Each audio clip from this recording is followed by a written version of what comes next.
The Bible speaks of a wicked leader who will arise before the second coming of Christ. It says the world will flock to him, and that he will deceive and captivate those who have rejected the gospel. So, how will this dark figure become so powerful? And why will God allow this man of lawlessness, this Antichrist, to come and deceive the world in the first place? The time has come to address this in detail.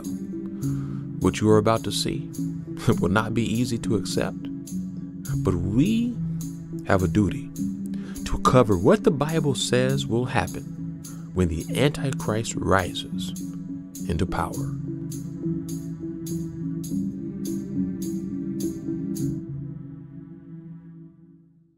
Why does God allow the Antichrist to come into the world? Well, take a look at the world.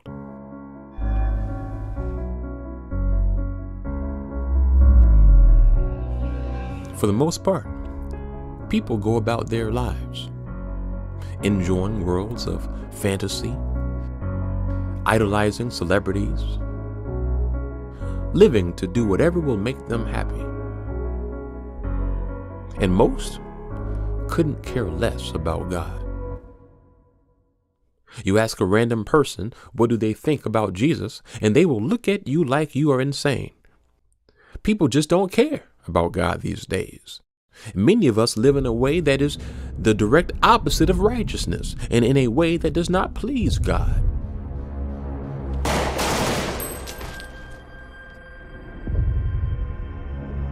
And God has put up with it for thousands of years.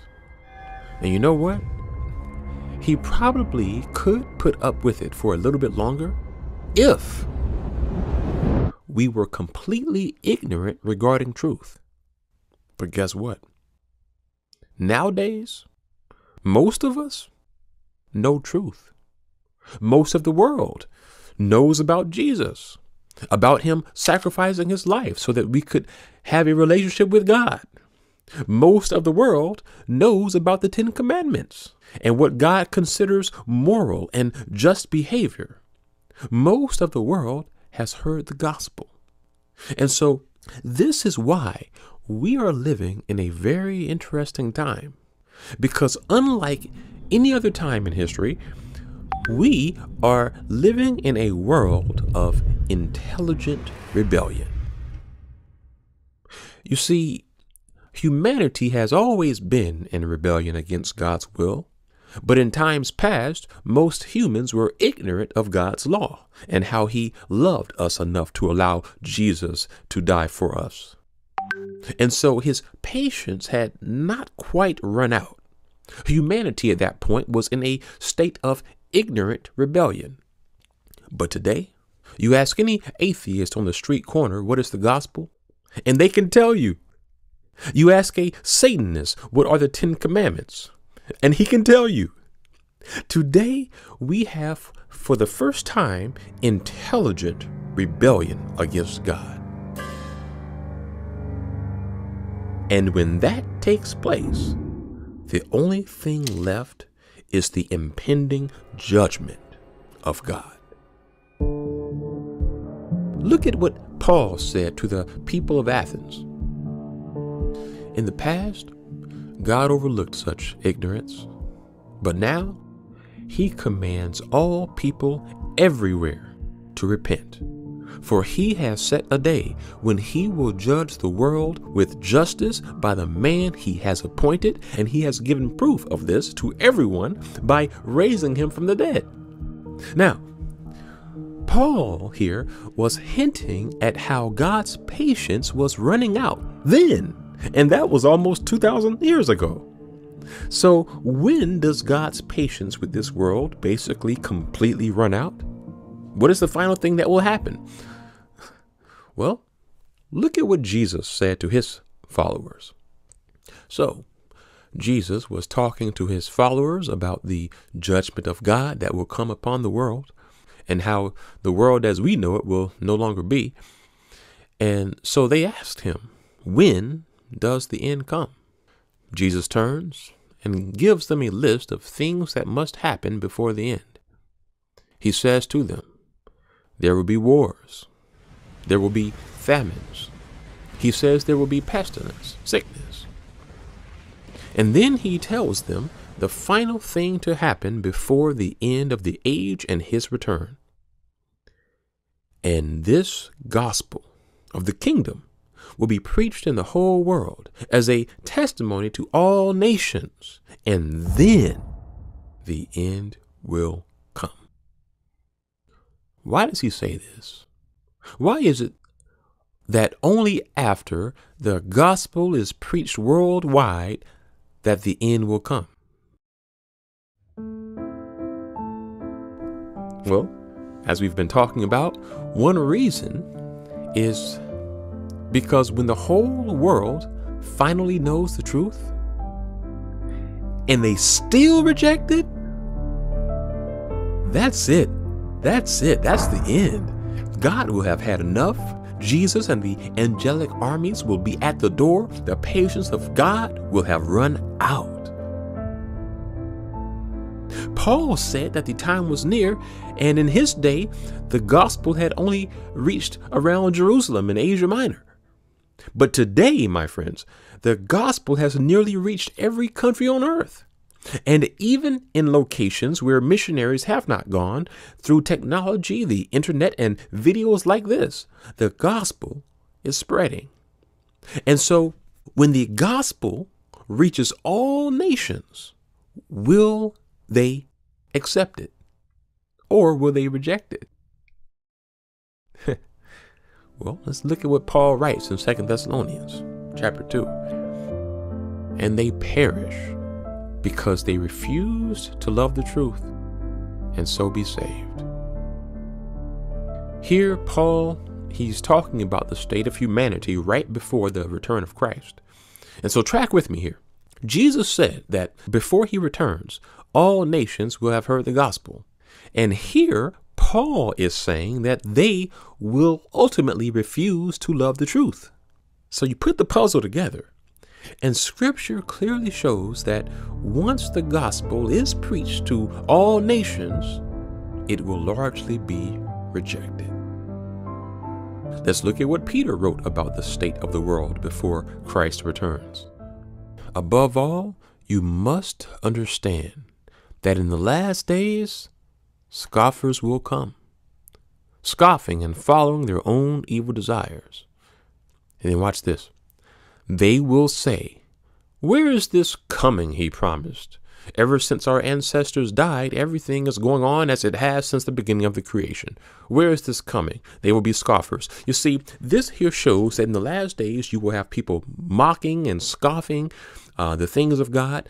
And this is a huge clue here. He says that in the last days, people will what? Say this. Where is this so-called coming he promised?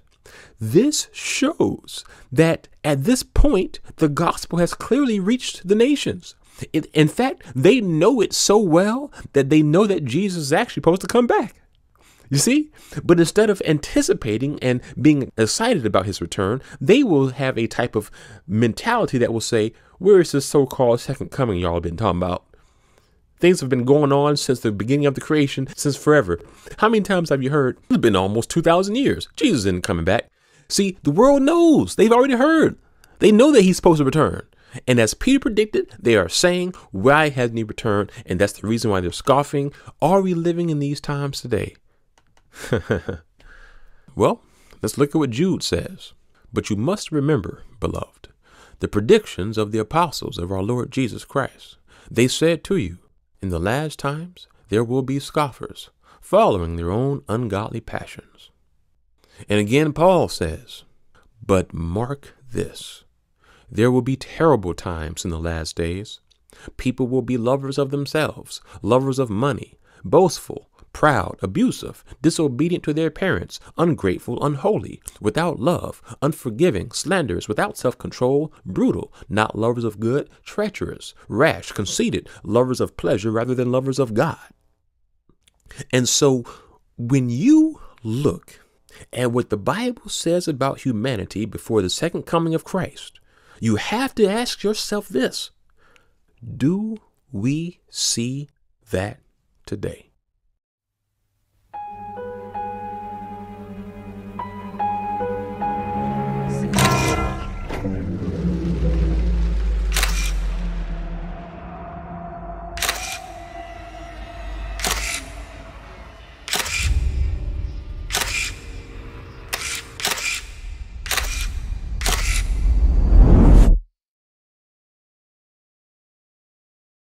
We live in a world that, for the most part, has heard the gospel and rejected it. And so for that reason, as punishment, the Antichrist will be allowed to rise.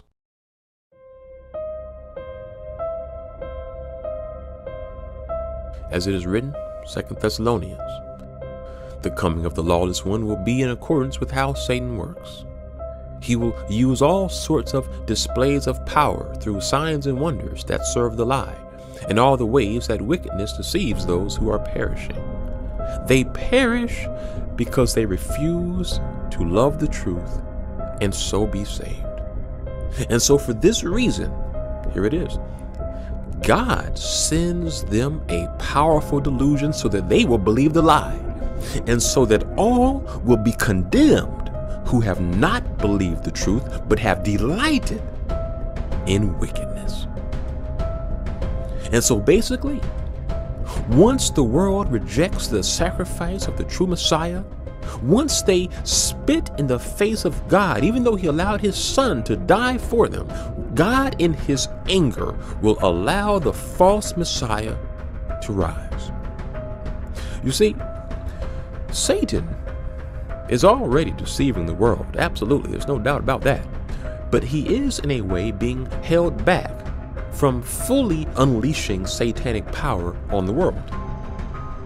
The book of Daniel illustrates how archangels often fight against him and the fallen angels to keep them at bay. Daniel chapter 10 verse 13 and verse 20 through 21 and Revelation 12:7 illustrate that archangels like Michael have the job of restraining satanic principalities. But when the Antichrist rises, those angels will be removed, taken out of the way, if you will, and the power of lawlessness will be able to operate in the world at full satanic strength. And that is why the Antichrist will easily deceive everyone who has not accepted the sacrifice of Christ. And it's going to be so easy. I mean, what does this world always say that they want? Proof, right? They want evidence, right? The testimony of those who witnessed the resurrection of Christ and were willing to die for it, that's just not enough for them. No, the world wants to see powerful signs and wonders of the divine before they believe anything. And so when the Antichrist rises, that's exactly what they're going to get. Now, big question. Is the Antichrist a human? Does he even know that he is the Antichrist? And how exactly will Satan empower him? Well, there are various perspectives on that, but the general consensus among scholars who cite Daniel chapter 11 argue that the man of lawlessness will be human, who likely is to be groomed for his destiny since infancy.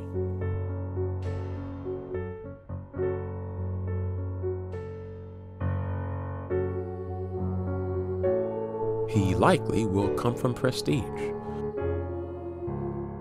groomed for success in the world of academia and politics. Revelation 17:10 through 11 refers to the man of lawlessness or beast as a king. And so the luxuries of life will not be foreign to him. And at some point, he does become aware of who he is. Day will come when everyone will know who you are, but that day is not yet. What do you mean, who I am? And there are things you don't understand. Read your Bible. In the New Testament, there is a book of Revelation. For you, it is just that, a book of Revelation. For you, about you. Read it, 13th chapter. Read, learn, understand. But what am I supposed to understand? Who you are.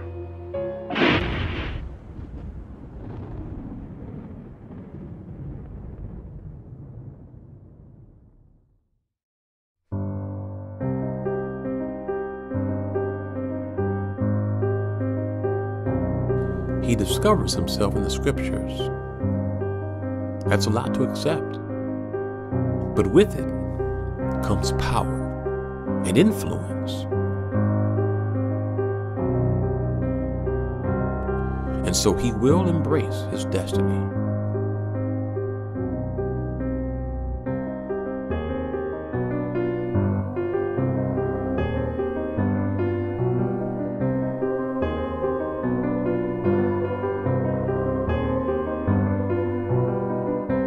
He climbs the ladder of success.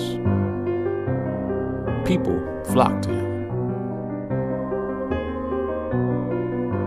He is praised by many.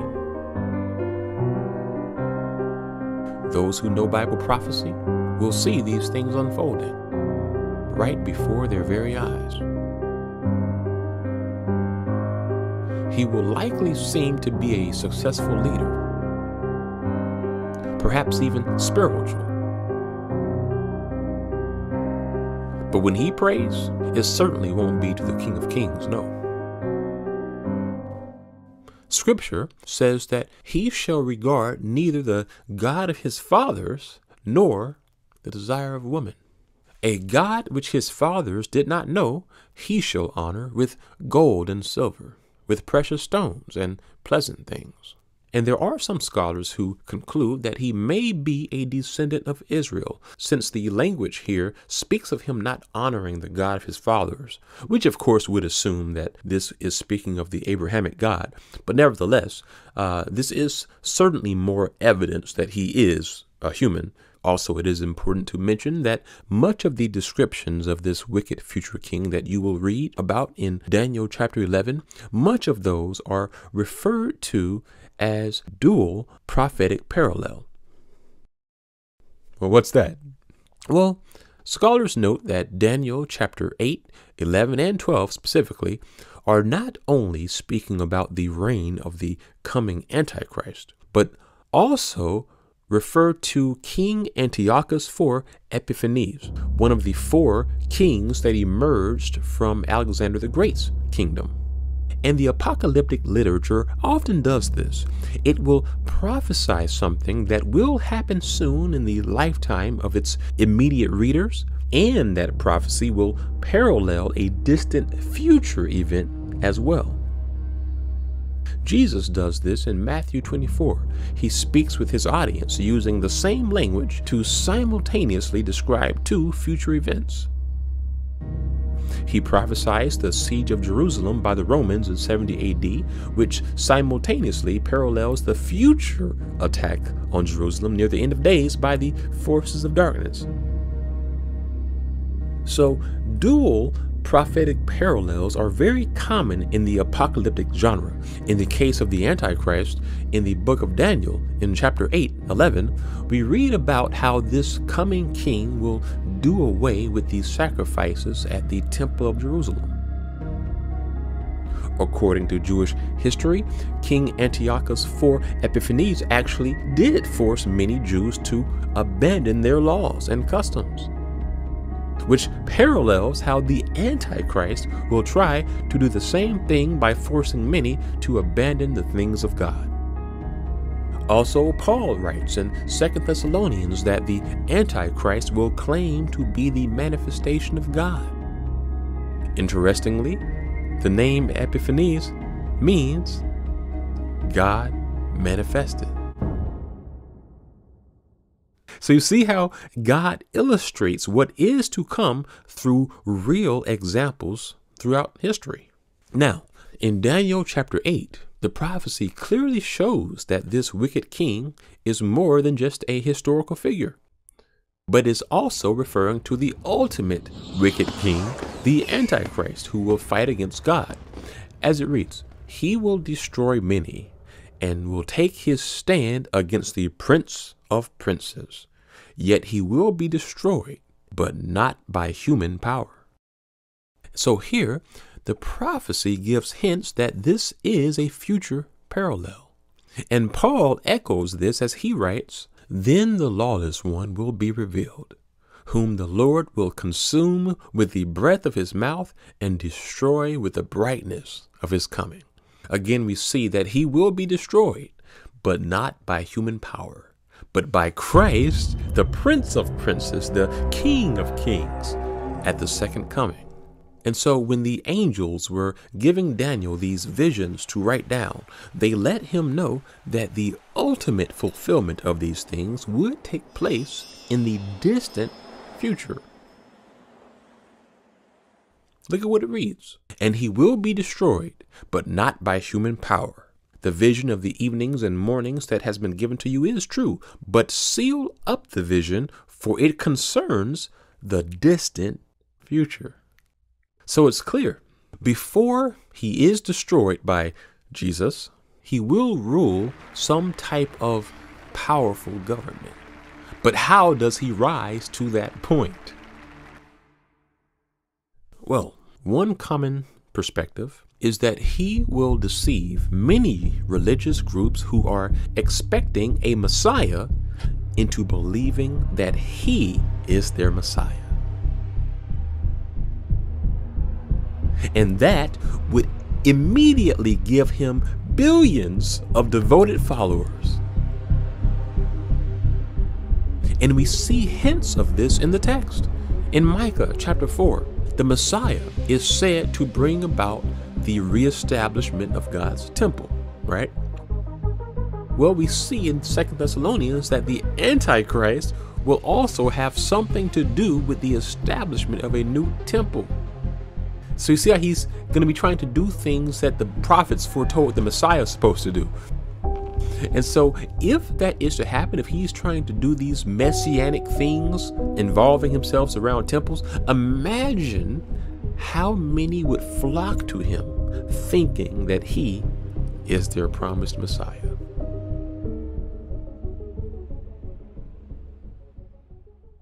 And so this is why we must speak about this. Because when these things start playing out, when the pieces start coming together right before our eyes, those who might not be on Christ's side now, in that day, perhaps when they see all these things happening, maybe then they will say, the Bible was right. It's clearly happening. I mean, as you know, some people will only repent and come into the light after being forced to experience dark times. But for such repentance to happen, it's important that they at least know that the Bible says this is going to happen beforehand. If we don't get the word out to them, they will likely just be captivated like everyone else in the world and just think, okay, wow, this guy, I mean, all this powerful stuff is happening. This guy must be the Messiah. And at that point, if they've drunk that Kool-Aid, it's all over for them. So we all have a part in at least letting our loved ones know what the Bible says will happen. Now, some people will recognize that this guy is the false Messiah, and they will likely try to stop him with force.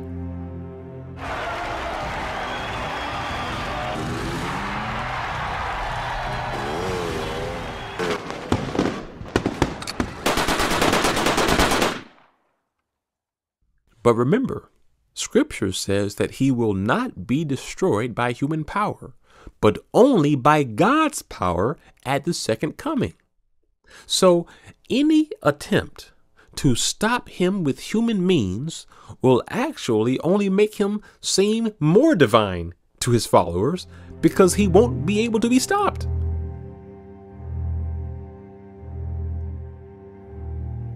He will become very strong, but not by his own power. He will cause astounding devastation and will succeed in whatever he does.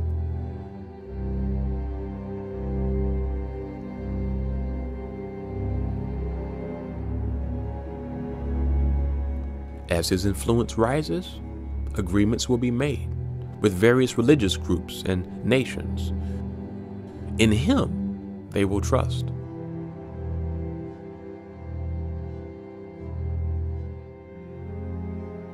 But still, what is it that will make the world think that he is divine? What will be the trigger that causes global worship of this figure? Well, notice what it says in Revelation chapter 13. So here John is seeing an angelic vision of the Antichrist kingdom that will arise, and it is symbolized by this beast rising out of the sea. And he says in verse 3, one of the heads of the beast seemed to have had a fatal wound, but the fatal wound had been healed. Then the whole world was filled with wonder and followed the beast. Now, this also has various interpretations. Some scholars write that the head of the beast here may refer to the Roman Empire, which was seemingly wounded by the suicide of Nero in AD 68. And those scholars would say that the Roman Empire will somehow be revived, and when that happens, everyone will be amazed at the king who comes from it. It does seem, however, that most interpret this as referring to something that will happen to the Antichrist himself. They cite Revelation 17:11, which says that the beast who once was and now is not is an eighth king, and he belongs to the seven and is going to his destruction. They cite this because the angel interprets the beast as being a king. And further in the text, we see that this eighth king is a reference to the Antichrist. And hey, perhaps it is both. Perhaps both perspectives can work together. Perhaps there will be a revival of not only an ancient empire, but also a revival of the Antichrist himself.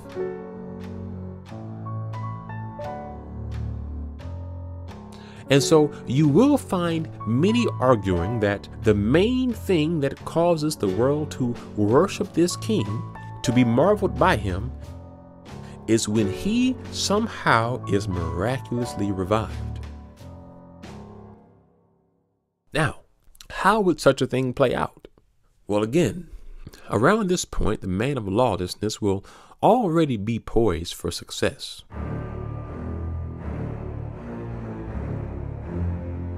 Captivating many,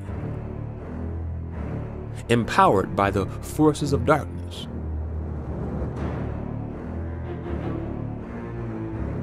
But likely, you will still have those attempting to stop him.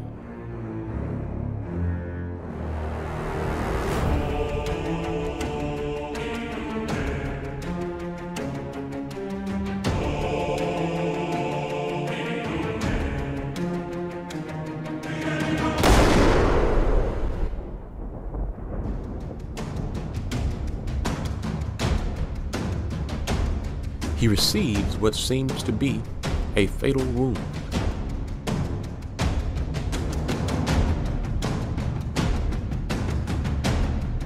The world is devastated. And then, somehow, the impossible happens. He rises. No human can do this, they say. And that right there may be what leads the world to worship the false Messiah. And this would go along with how Satan often works. He tries to copy God and mimic the things of God for evil purposes. Look, the true Messiah, Jesus, was resurrected after death. And it was his resurrection that showed the world that he is truly the Messiah. And so how fitting for Satan to try and mimic God by staging a counterfeit resurrection for the false Messiah. Do you see? And this is what Satan does. This is what he does. He always tries to mimic God. For example, just as Scripture says that we have been sealed with the Holy Spirit, well, in the final hour, Satan will try to seal his followers with what? The mark of the beast. This is what he does. He copies God. In Deuteronomy 6:8, God's law was told to be on the hands and foreheads of his people to signify them putting his will first, both in their deeds and in their minds. And Satan replicates this by doing what? Having his mark placed where? On the hands and foreheads of his people. He tries to copy God. Look, just as we have the Holy Trinity of the Father, Son, and Holy Spirit, in the last hour, Satan's going to come onto the scene and create the unholy Trinity that consists of him as the dragon, the Antichrist, and the false prophet. And so, what will the false prophet do? Well, in Revelation chapter 13, John sees a vision of a second beast representing the false prophet. And he says that it exercised all authority of the first beast on its behalf and made the earth and its inhabitants worship the first beast who, here it is, whose fatal wound had been healed. And so the false prophet plays an instrumental role in using power to draw people into worship of the Antichrist. See how he tries to copy the third member of the Trinity with this? The Holy Spirit? Because the power of the Holy Spirit draws us to Christ. Here, Satan uses this false prophet to draw the world through power to the Antichrist. As it reads, and it, referring to the false prophet, performed great signs, even causing fire to come down from heaven to earth in full view of the people.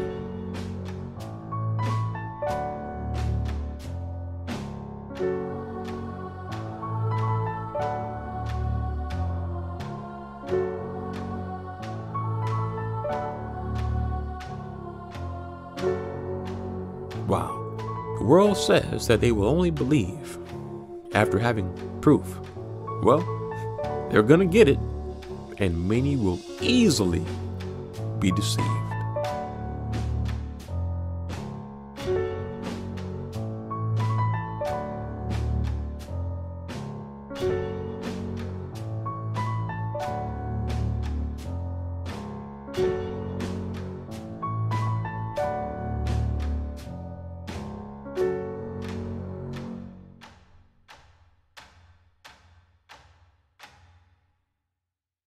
And this all parallels what Paul wrote as well about this. The coming of the lawless one will be in accordance with how Satan works. He will use all sorts of displays of power through signs and wonders that serve the lie. And also the false prophet will lead people into worship of some type of image of the Antichrist. Because of the signs it was given power to perform on behalf of the first beast, it deceived the inhabitants of the earth.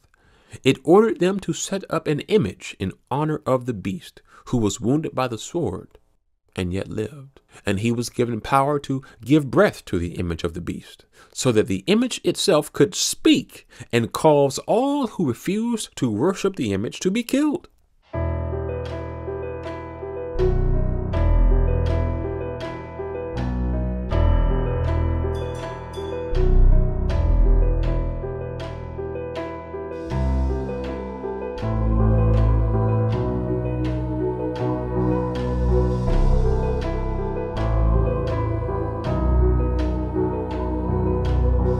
And it is at this point that the Antichrist will be in full power.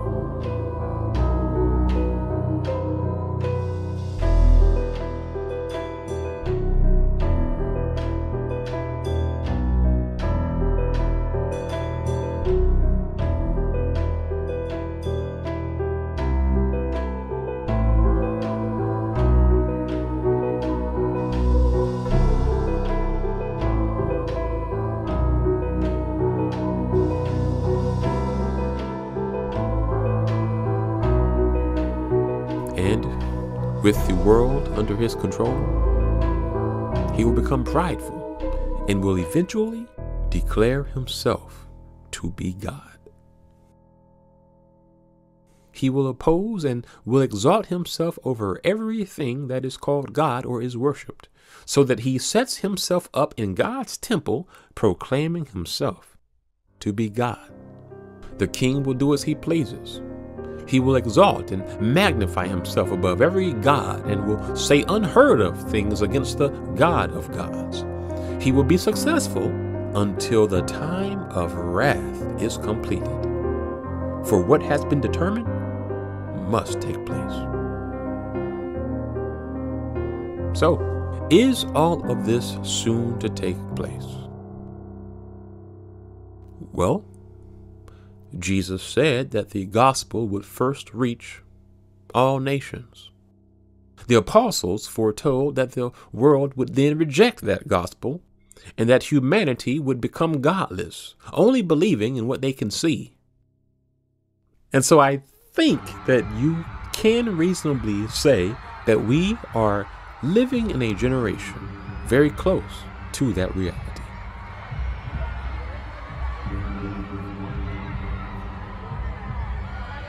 And so we will not refuse to talk about these things. Because if someone happens to see this video, believer or not, and the Antichrist is on the scene in their lifetime, our hope is that they will remember this message, that the Bible foretold these things, and will in that hour, before it's too late, turn to Jesus Christ.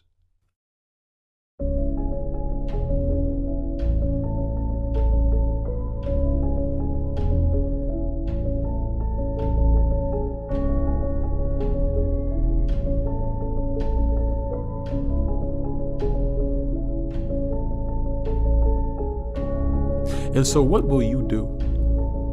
Will you sit on the knowledge you have? Will you become silent? Or will you use your voice, your platform, to sound the alarm about what will eventually take place? The angel told Daniel that in the end times, knowledge would increase. So whatever we do, let us not sit on that knowledge. No, it's time to spread it.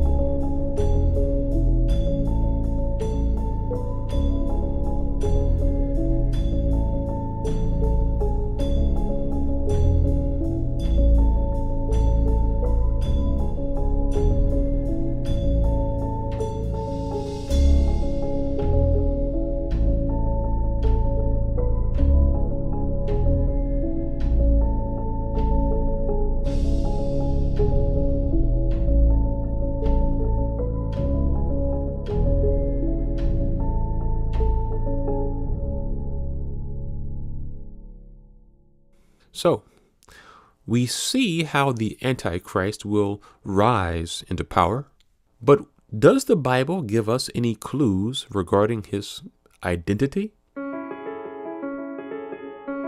On how to unmask him when he is on the scene? My friends, that is what we will explore in the next episode.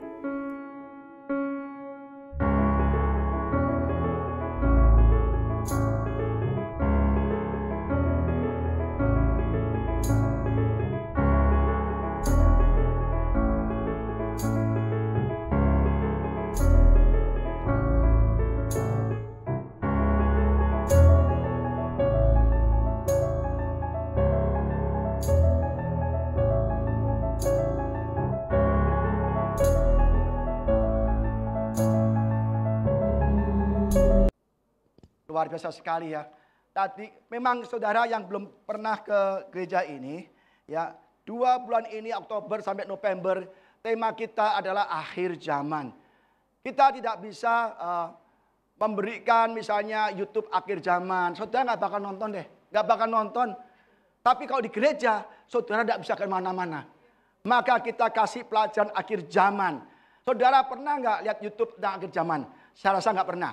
Pernah nggak lihat YouTube tentang Antikris? Nggak pernah juga. Karena begitu lihat Antikris di YouTube, baru 5 menit ada WA masuk. Saya terganggu. Maka satu jalan supaya sudah nggak kabur dari nonton YouTube. Maka kita jelaskan akhir zaman di dalam khotbah-khotbah minggu. Supaya kita semua tidak disesatkan. Akhir zaman sudah tiba.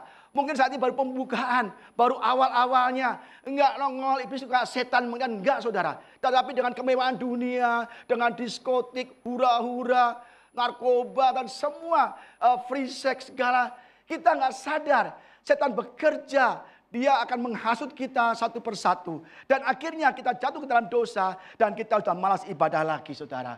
Memang khotbah-khotbah seperti ini orang malas saudara, Orang akhir zaman, mengerikan. Berkali-kali saya ngomong. Banyak orang ngomong, Pak, nggak usahlah khotbah akhir zaman. Mengerikan, nggak enak. Khotbahlah berkat, mujizat. Supaya kita tuh hidupnya enak, Pak, diberkati Tuhan. Saudara, kita memang selama ini hidup di dalam berkat-berkat Tuhan. Tetapi apalah artinya kalau kita diberkati, tetapi kita binasa. Nggak ada artinya, saudara. Kita sudah belajar mengenai apa, saudara?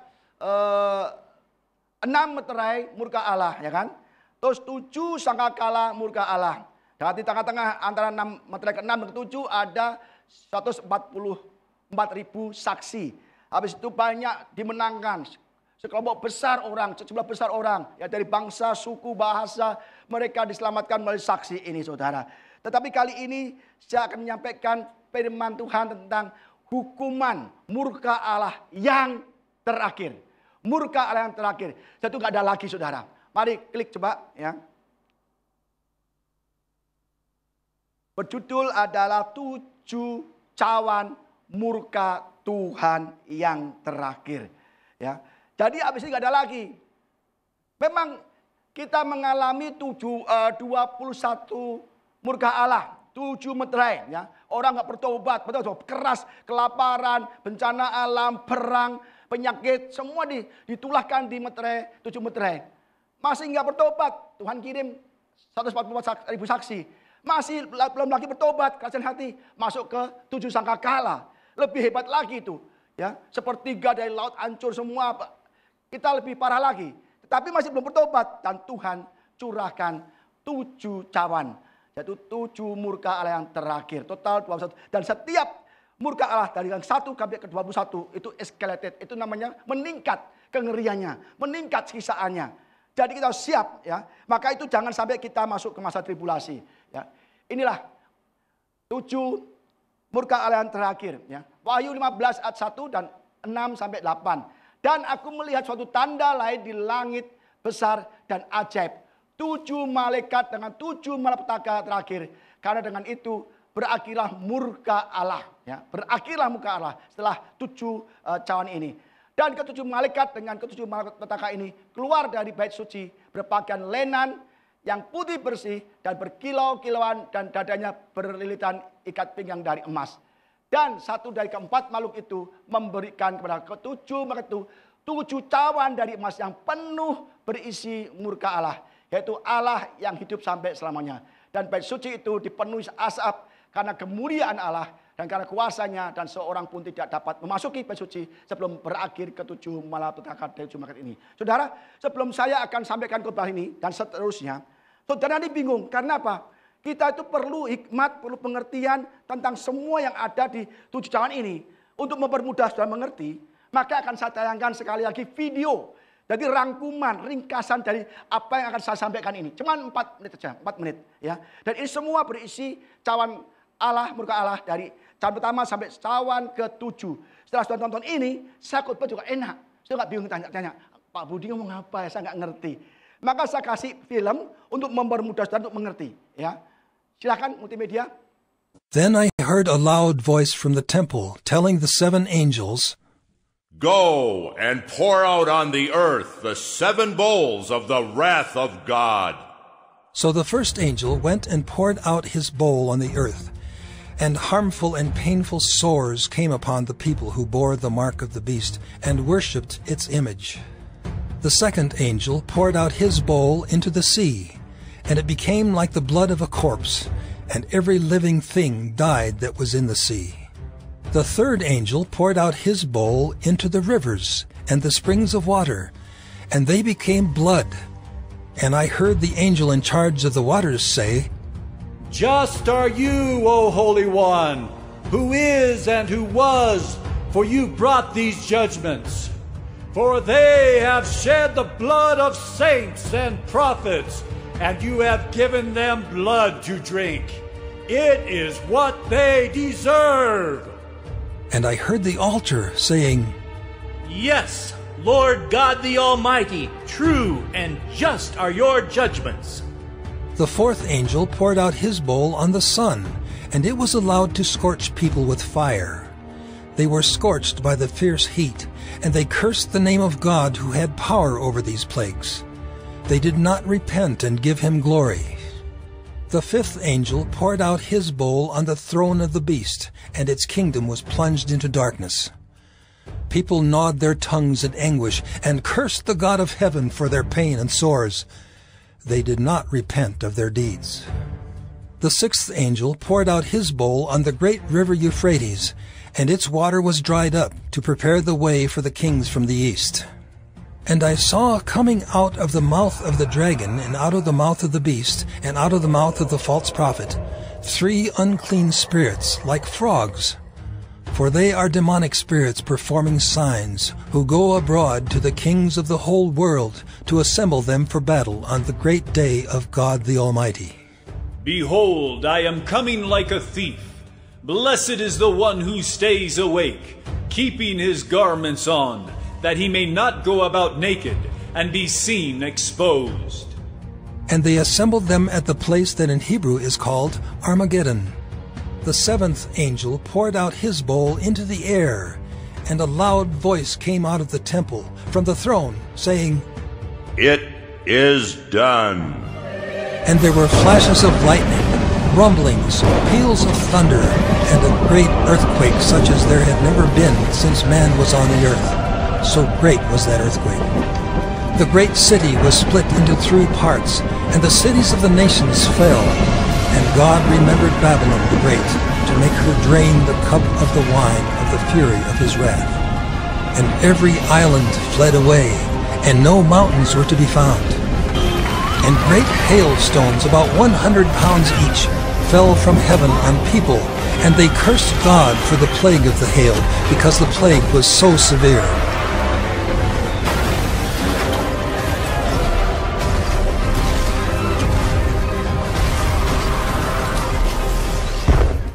Ya, saudara, tadi adalah film ringkasan ya dari apa yang saya sampaikan nanti hari ini ya. Benar-benar sangat mengerikan, saudara ya. Kita kembali ke slide ya. Jadi inilah 7 murka Allah yang terakhir, yang paling akhir ya. Apa saja? Mari kita lihat, saudara. Cawan pertama, ya tadi kita lihat Wahyu 16 ayat 1-2, dan aku mendengar suara yang nyaring dari dalam bait suci ya. Berkata ke-7 malaikat itu, pergilah dan tumpahkanlah ke-7 cawan murka Allah itu ke atas bumi. Maka pergilah malaikat-malaikat yang pertama, dan ia menumpahkan cawannya ke atas bumi. Maka timbullah bisul yang jahat dan yang berbahaya pada semua orang yang memakai tanda dari binatang itu dan yang menyembah patungnya. Tanda 666, kita ada bahas ya hadis yang lalu, saudara. Dari sangat mengerikan, saudara. Nanti kita akan kena bara seperti ini. Ini betapa menyakitkannya. Sangat ngeri ini begini. Ada bisul-bisul yang bernanah berdarah, sangat banyak bagi sekujur tubuh kita. Dari kaki sampai kepala, saudara. Ini kita benar-benar akan mengalami kesakitan. Karena dikatakan bisul yang jahat, bisul yang berbahaya. Mungkin dia menular, sakitnya bikin gatal, digaruk, pecah. Aduh, orang lihat udah jijik begini. Ini melebihi orang sakit kusta, saudara. Kita aja diajar oleh COVID-19 sudah bingung. Jaga jarak, jangan deket-deket ya, jangan deket-deket ya. Maskernya bisa 2, 3, ya kan? Tambah lagi face shield, tambah lagi pakai pakaian lagi. Udah takut, mengerikan, ya kan? Kita jaga jarak, cuci tangan, ya kan? Nanti kalau udah begini, saudara, kita cuci tangan, jaga jarak, pakai masker 5 pun sudah nggak ada gunanya lagi. Dan COVID aja sudah menghancurkan ekonomi dunia, apalagi nanti seluruh orang akan kena bisul yang jahat. Siapa mereka? Yang memakai tanda binatang 666. Yang menyembah patungnya. Itu kena siksaan yang luar biasa sekali, saudara. Dan ini benar-benar sangat menyakitkan. Semua cawan dari 1-7 ini, sebetulnya Tuhan udah berikan ketika bangsa Israel mau dikeluarkan dari tanah Mesir. Tulah-tulah itu, 10 tulah, saudara. Dan kita akan benar-benar mengalami hal yang demikian kalau kita tidak percaya Tuhan dan masuk masa tribulasi. Siapa mereka yang kena? Orang yang menyembah patung. Tuhan udah marah, udah gak sabar lagi. Tidak, jangan sayangkan lagi. Ini aja, saudara. Wahyu 14 ayat 10. Kita kembali ke ayat 14. Dan seorang malaikat ketiga menyusul mereka dan berkata dengan suara nyaring, jikalau seorang menyembah binatang dan patungnya itu dan menerima tanda pada dahinya atau pada tangannya, maka ia akan minum dari anggur murka Allah yang disediakan tanpa campuran dalam cawan murkanya. Dan ia akan disiksa dengan api dan belerang di depan mata malaikat kudus dan di depan mata anak domba. Jelas, yang menerima tanda 666 yang menolak bertobat, menolak Yesus, kita akan berakhir semua di api dan belerang yang menyala, saudara. Maka kita harus bertobat dengan cepat, ambil tindakan. Ya. Ini sudah diberikan Tuhan di Mesir. Kita lihat ayatnya. Keluaran 9 ayat 89. Ya. Kita belajar firman Tuhan tentang cawan, saudara. Ini pelajaran. Ya. Kita tahu. Ya. Berfirmanlah Tuhan kepada Musa dan Harun. Ambillah jelaga dari dapur peleburan serangkup penuh. Dan Musa harus menghamburkannya ke udara di depan mata Firaun. Ya. Maka jelaga itu akan menjadi debu.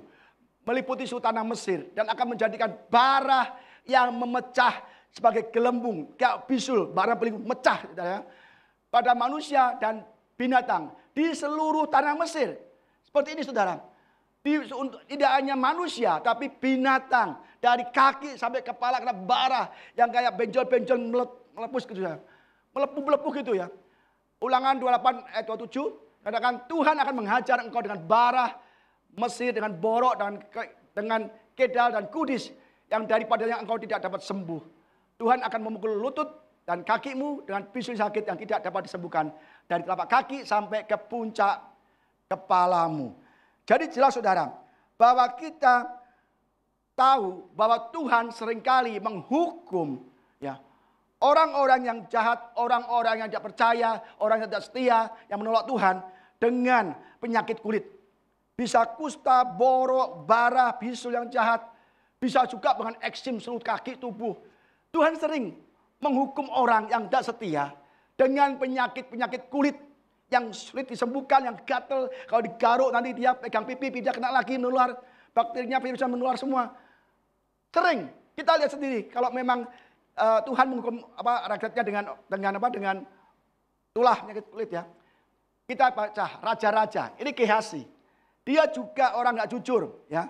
Berbohong kepada Naaman dan berbohong kepada Nabi Elisa. Dan Tuhan juga hukum dengan penyakit kulit, kusta. Tuhan seringkali menghukum orang yang tidak setia dengan penyakit kulit. Ya. Tapi tidak mesti dengan penyakit kulit, bisa juga yang lain. Tapi di sini ada beberapa ayat, beberapa orang yang kena penyakit kulit dan melawan Tuhan. Baru saja Gehazi masuk dan tampil ke depan tuannya. Berkatalah Elisa kepadanya, dari mana Gehazi? Jawabnya, hambamu ini tidak pergi kemana-mana, ini tidak bohong. Lalu dia pergi menyusul Naaman, minta uang kan, minta harta kan. Tetapi kata Elisa kepadanya, bukankah hatiku itu ikut pergi ketika orang itu turun dari atas keretanya mendapatkan engkau. Maka sekarang engkau telah menerima perak dan dengan itu dapat memperoleh kebun-kebun, ya, kebun zaitun, kebun anggur, kambing, domba, lembu, sapi, budak, laki-laki dan perempuan. Ini banyak sekali hartanya dari Gehazi. Karena Nabi Elisa menyembuhkan Naaman, dikasih uang segerobak. Ini emas, perak, kain-kainnya bagus. Naaman bilang, apa sih? Elisa bilang, udah simpen. Bukan aku yang menyembuhkan, tapi Tuhan yang menyembuhkan.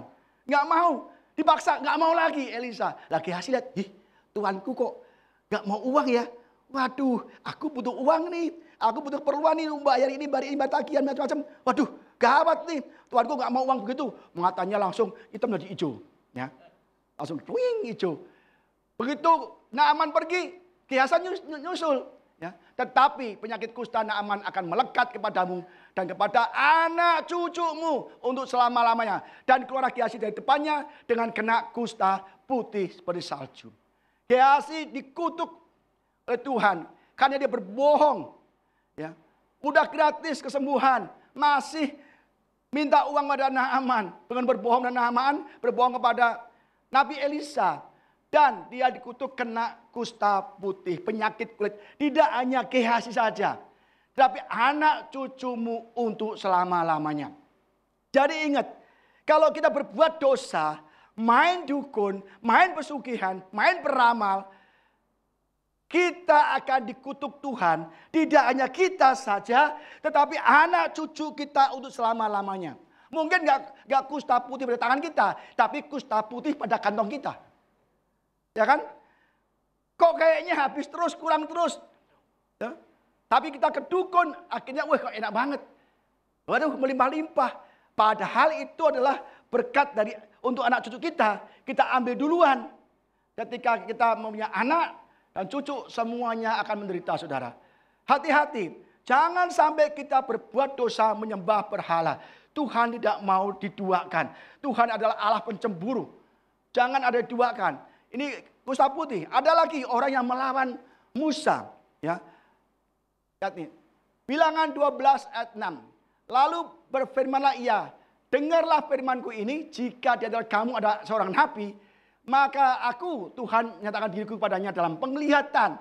Aku berbicara dengan dia dalam mimpi. Kalau ada nabi di Israel, aku hanya kasih dia penglihatan dan mimpi aja. Tetapi Musa, bukan demikian hambaku Musa, seorang yang setia dalam segenap rumahku, berhadap-hadapan aku berbicara dengan dia. Khusus Musa, dia berhadap-hadapan dengan Tuhan. Dia ngomong-ngobrol sahabat Tuhan itu Musa. Kalau nabi lain, kasih penglihatan, kasih mimpi. Khusus Musa, ya, berhadap-hadapan aku berbicara dengan dia, terus terang. Bukan dengan teka-teki. Ngomong terus langkah konco dewe, konco akrab gitu loh, saudara. Ya. Kenapa saudara? Dan ia memandang rupa Tuhan. Mengapa kamu tidak takut mengatai hambaku Musa? Tuhan marah loh. Karena Miriam dan Harun mengatai Musa. Musa, emang hanya kau saja nabi yang dengar perintah Tuhan? Aku juga. Emang kamu aja yang dipakai Tuhan? Aku juga. Lah, protes sama Musa. Tuhan dengar. Oke, dia turun awan langsung. Kamu bertiga keluar. Aku mau ngomong sama kalian bertiga. Ini omongannya saudara. Harun, Miriam, dan Musa disidang Tuhan. Ngomong, mengapakah kamu tidak takut mengatai hambaku Musa?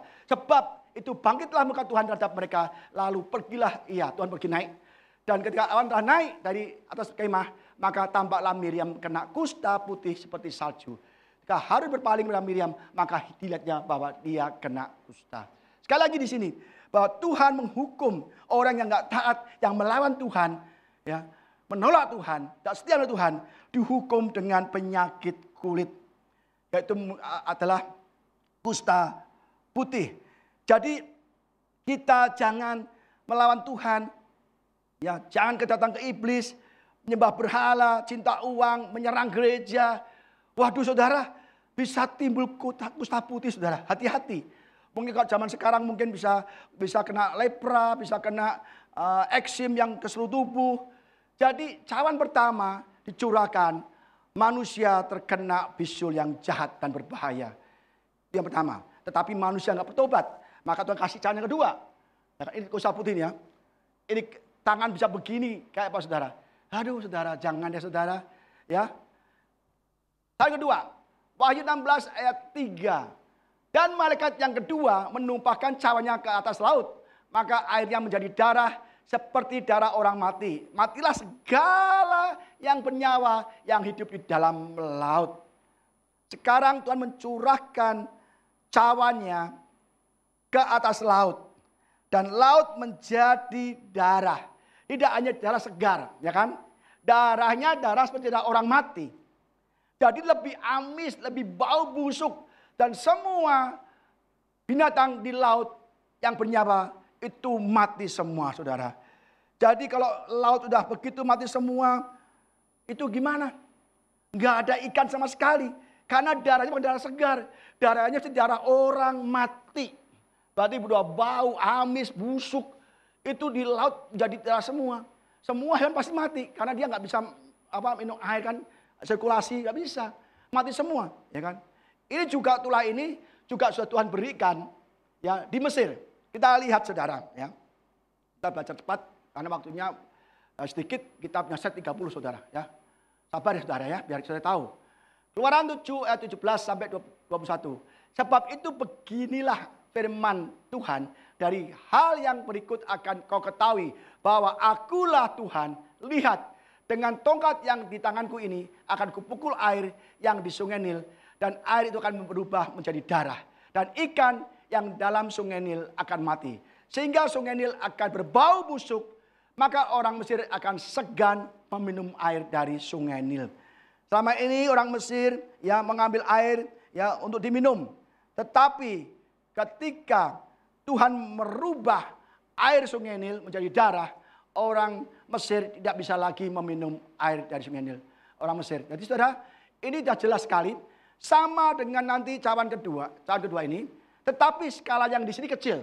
Ini hanya di Mesir. Tuhan rubah sungai Nil menjadi darah hanya di Mesir. Tapi yang di murka Allah ini, cawan murka Allah, itu sekalian dunia, universal saudara. Jadi sangat-sangat mengerikan. Ayat 18, kan ayat 19. Tuhan berfirman pada Musa, katakanlah kepada Harun, ambillah tongkatmu, ulurkanlah tanganmu ke atas segala air orang Mesir. Ya, khusus Mesir. Karena Tuhan murka pada orang Mesir. Ke atas sungai, selokan, kolam, dan ke atas segala kumpulan air yang ada pada mereka. Supaya semuanya menjadi darah dan akan ada darah di seluruh tanah Mesir. Bahkan dalam wadah kayu dan wadah batu. Demikianlah Musa dan Harun berbuat seperti yang difirmankan Tuhan. Diangkatnya tongkat itu dan dipukulnya pada air yang di sungai Nil di depan mata Firaun dan pegawai-pegawainya.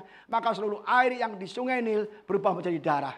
Matilah ikan di sungai Nil sehingga sungai Nil itu berbau busuk. Dan orang Mesir tidak dapat meminumnya air dari sungai Nil. Dan di seluruh tanah Mesir ada darah. Sekali lagi dikatakan, orang Mesir tidak bisa lagi meminum air dari sungai Nil, saudara. Semua datang yang di dalam mati semua. Jadi itulah dua cawan yang kedua ini sudah Tuhan lakukan di Mesir. Tetapi skalanya Mesir, negeri Mesir, hanya untuk orang Mesir. Orang Israel aman di tanah Goshen, saudara. Maka kita juga demikian. Di banyak malapetaka, kalau kita hidup dalam Tuhan, dalam lindungan Tuhan, kita seperti hidup di tanah Goshen. Malapetaka boleh ada, virus boleh ada, tetapi kita tetap dalam perlindungan Tuhan. Amin saudara. Banyak orang saat COVID mereka cari ke sana, cari kemari, cari ke sono, cari dukun, cari apa. Banyak, tetapi lupa bahwa kita punya Tuhan yang melakukan segala perkara ini. Ini Tuhan yang membuat ini semua Tuhan. Yang membuat air menjadi darah itu Tuhan. Bahkan Yesus membuat air jadi anggur, ya kan? Di Kana. Semua Tuhan. Kalau Tuhan yang melakukan, yang memberikan tulah-tulah, mengapa kita takut bagi orang percaya? Kita berada di tanah Goshen. Kita berada dalam proteksi Tuhan, pakai meterai Tuhan. Tetapi selama COVID kita kelihatan mana yang cinta Tuhan, mana yang enggak. Yang enggak cinta Tuhan mengeluh, ke sana kemari. Tetapi tidak mau duduk di hadapan Tuhan saat teduh untuk memuji, menyembah Tuhan dan baca firman-Nya. Padahal saat COVID, saat PSBB, saat PPKM, kita banyak waktu untuk bersekutu dengan Tuhan. Tetapi kita nggak mau, saudara. Jadi di sini hanya sungai Nil ya.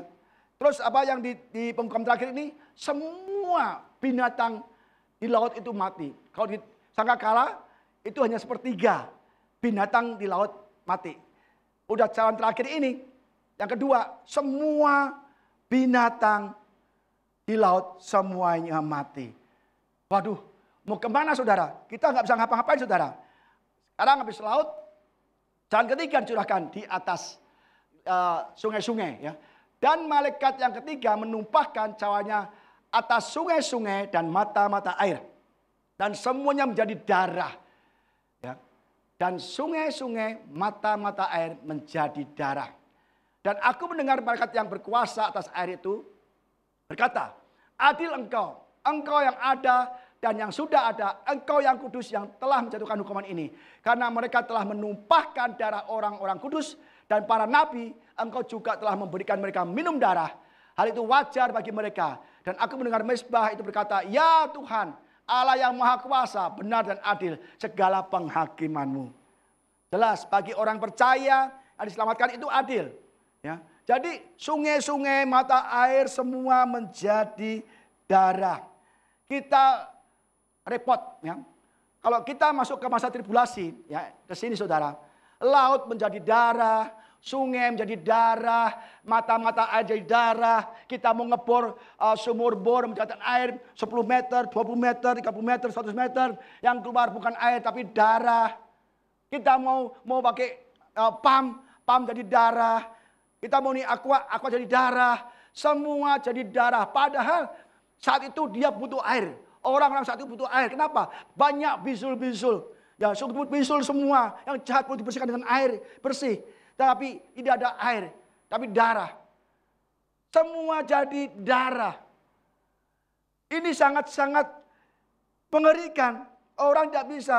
Dan dikatakan hukum ini adil. Ya, engkau yang adil. Kenapa adil? Benar. Akhirnya mereka semua minum darah. Engkau ya Tuhan telah memberi mereka minum darah. Hal itu wajar bagi mereka. Kenapa? Mereka menumpahkan darah para nabi-nabi. Maka Tuhan menghukum mereka minum dengan darah. Maka saudara, kita jangan sampai jadi orang jahat. Ya, ini namanya tabur tuai. Karena mereka telah menumpahkan darah orang-orang kudus dan para nabi, engkau juga telah memberikan mereka minum darah. Hal itu wajar. Dihukum Tuhan sesuai dengan kelakuan kita. Kita berbuat jahat kayaknya kita nggak apa-apa. Oh enak Pak, nggak apa-apa Pak, nipu orang nggak apa-apa Pak. Kan aku nggak dipenjarakan, nggak dihukum. Tetapi suatu saat nanti kita akan mengalami hal yang sama. Kita ditipu, anak kita ditipu. Jadi apa yang kita tabur itu yang kita tuai. Dan Tuhan bilang adillah engkau Tuhan. Ya Tuhan Allah yang Maha Kuasa, benar dan adil segala penghukumanmu. Mau minum ke laut jadi darah, ikannya mati, mau ke sungai ada darah, mata air jadi darah, mati sumber air. Mau gali bur tanah berapa meter pun keluarnya bukan air, darah. Kalau darah semua kita gimana mau minum, gimana mau mandi. Tetapi karena mereka kepaksa, mereka semua jadi Dracula. Loh bener kan? Engkau juga telah bikin mereka minum darah. Kan Dracula nggak minum Coca-Cola. Mana ada Dracula minum Coca-Cola? Darah. Dan kita semua jadi Dracula, saudara. Minum darah. Ini cawan kita yang ketiga. Cawan Allah yang ketiga. Sangat mengerikan. Dan itu semua sudah diberikan Tuhan tulah ini. Seperti ini. Di Mesir. Skalanya Mesir. Negeri Mesir. Nggak seluruh dunia. Kalau ini global Tuhan. Kita lihat yang kembali lagi ke mana Musa. Ya.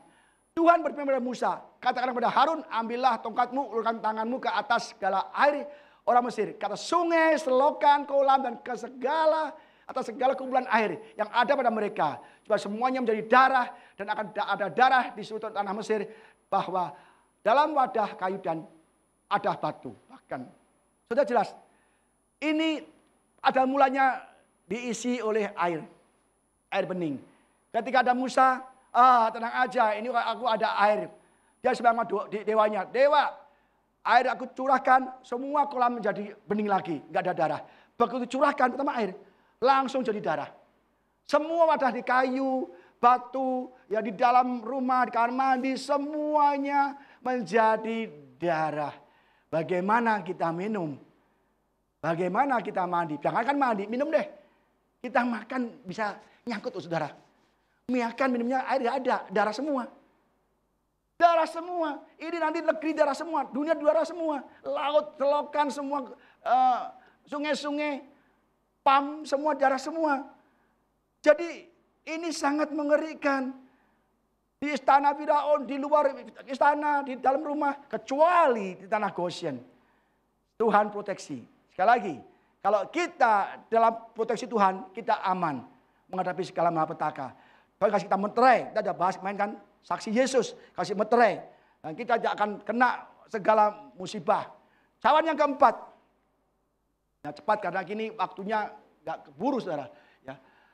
Wahyu 16 ayat 8-9. Dan malaikat yang keempat menumpahkan cawannya ke atas matahari. Dan kepadanya diberi kuasa untuk menghanguskan manusia dengan api. Dan manusia dihanguskan oleh panas api yang dahsyat. Dan mereka menghujat nama Allah yang berkuasa atas malapetaka itu. Dan mereka tidak bertobat untuk memuliakan Dia. Yang keempat ini yang paling mengerikan saudara. Ya, semua mengerikan, tapi sekali ke atas. Semakin lama semakin mengerikan, semakin lama semakin mengerikan. Bayangkan, matahari diberi kuasa untuk menghanguskan manusia dengan api. Tuhan bisa memberikan kuasa kepada apapun dan siapapun. Amin saudara.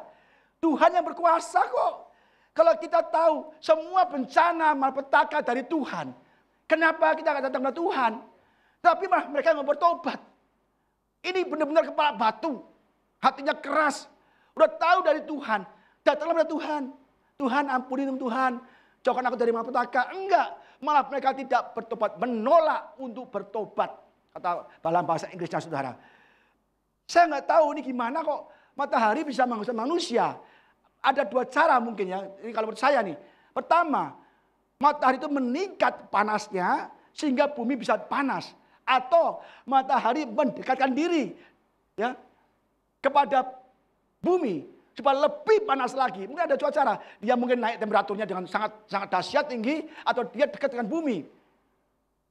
Bisa hangus saudara, menghanguskan, bukan memanaskan, menghanguskan. Semua orang meleleh semua.